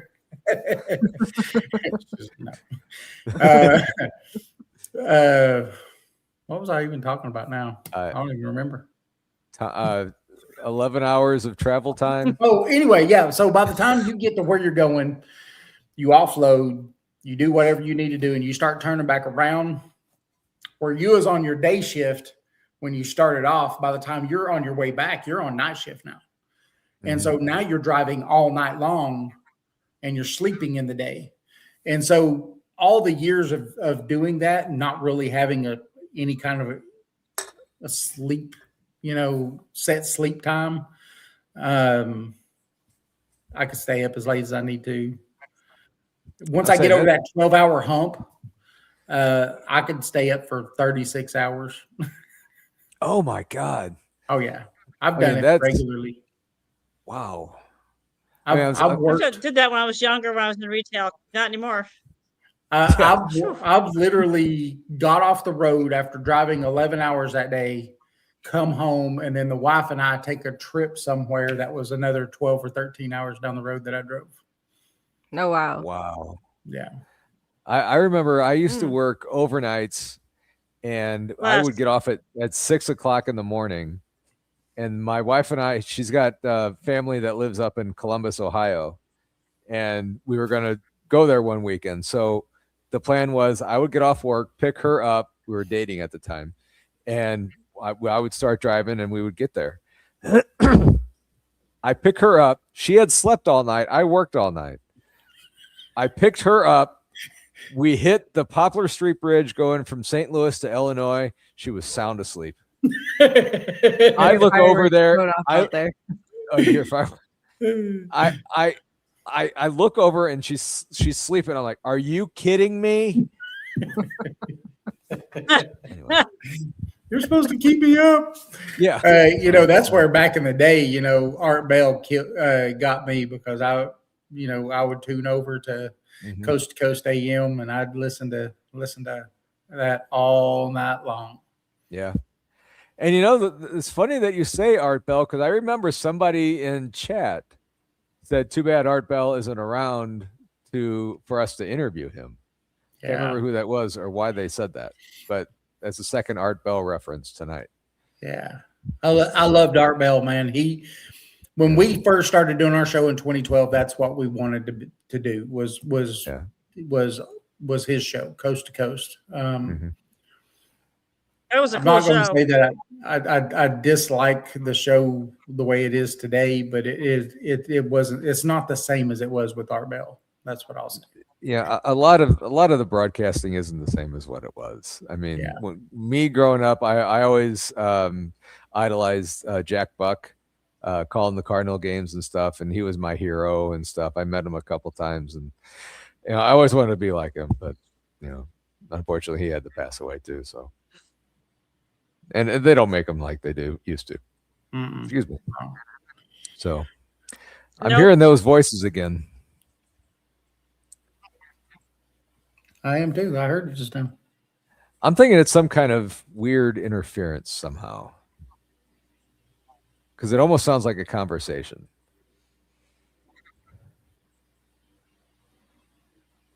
Yeah, that's weird. Anybody in chat hear that? I hear it. Yeah. I think if I was in the studio and I had the headphones on, I'd probably hear it a lot better. And these aren't that good of headphones, but I can hear it pretty clear. That's it. Well, guys, we have hit the 3-hour mark. Woo! We have seen 3 New Years. Yes, we have. You guys, I'm sure, Dave and Jilly, I'm sure you two are. Well, Dave, I'm sure you can probably go another 20 hours. I could literally get in the car and drive to my wife's parents' place in Biloxi, Mississippi right now, which is 9 hours away. So, oh my God, yeah, what the hell's going on down here? Nope, I'm gonna take a shower and change the laundry and make the coffee and go to bed. I'm gonna go check on the dog. He's barking because of the fireworks. He's like, "What is this party night?" I luckily get to sleep in tomorrow, so we don't have anything to do. I am sleeping till about 10 o'clock tomorrow. So same. Sleep no, in. I don't have. I will not be sleeping till 10 o'clock. 7 is as much as I can do. No matter what time I go to bed, 7's it. Yeah, I'll be. I hope I'll see you guys on next Tuesday. Yes, guys. Yes, I really appreciate every one of you guys being on here. Donny being on here. Robert being on here. Who else? That's me. Yes, it was. I heard that. Mickey. Yeah, Mickey was on here, and everybody that was in chat. I really appreciate everybody being on here, and Happy New Year to everybody.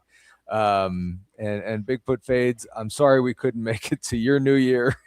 It's all good. But Happy New Year. Yeah, happy New Year to everybody. Like we started out the show saying that we're not competing against anybody. We're all in this together. Yes. I have thoroughly enjoyed talking to all 4 of you and everybody else that was on here. And it's just it's been an honor and a pleasure spending the New Year's with all you guys. So I appreciate you guys staying up so late and being here with us. So happy New Year, everybody. Happy New Year. Happy New Year. Happy New Year. Today's show was the last of that old intro. Actually, you'll see it one more time. It'll be the intro to the one where Bigfoot Fadez is on, and then we'll go to a different interview or different open. Thank you. And then it'll be that. So, and I can't wait for you guys to see that. She did a fantastic job on it. So, thank you. So everybody, 2025 is almost gone for everybody, and 26 is going to be a fantastic year. Hope everybody has a great New Year and everything. Yes. So with that, I got to figure this out on a different computer.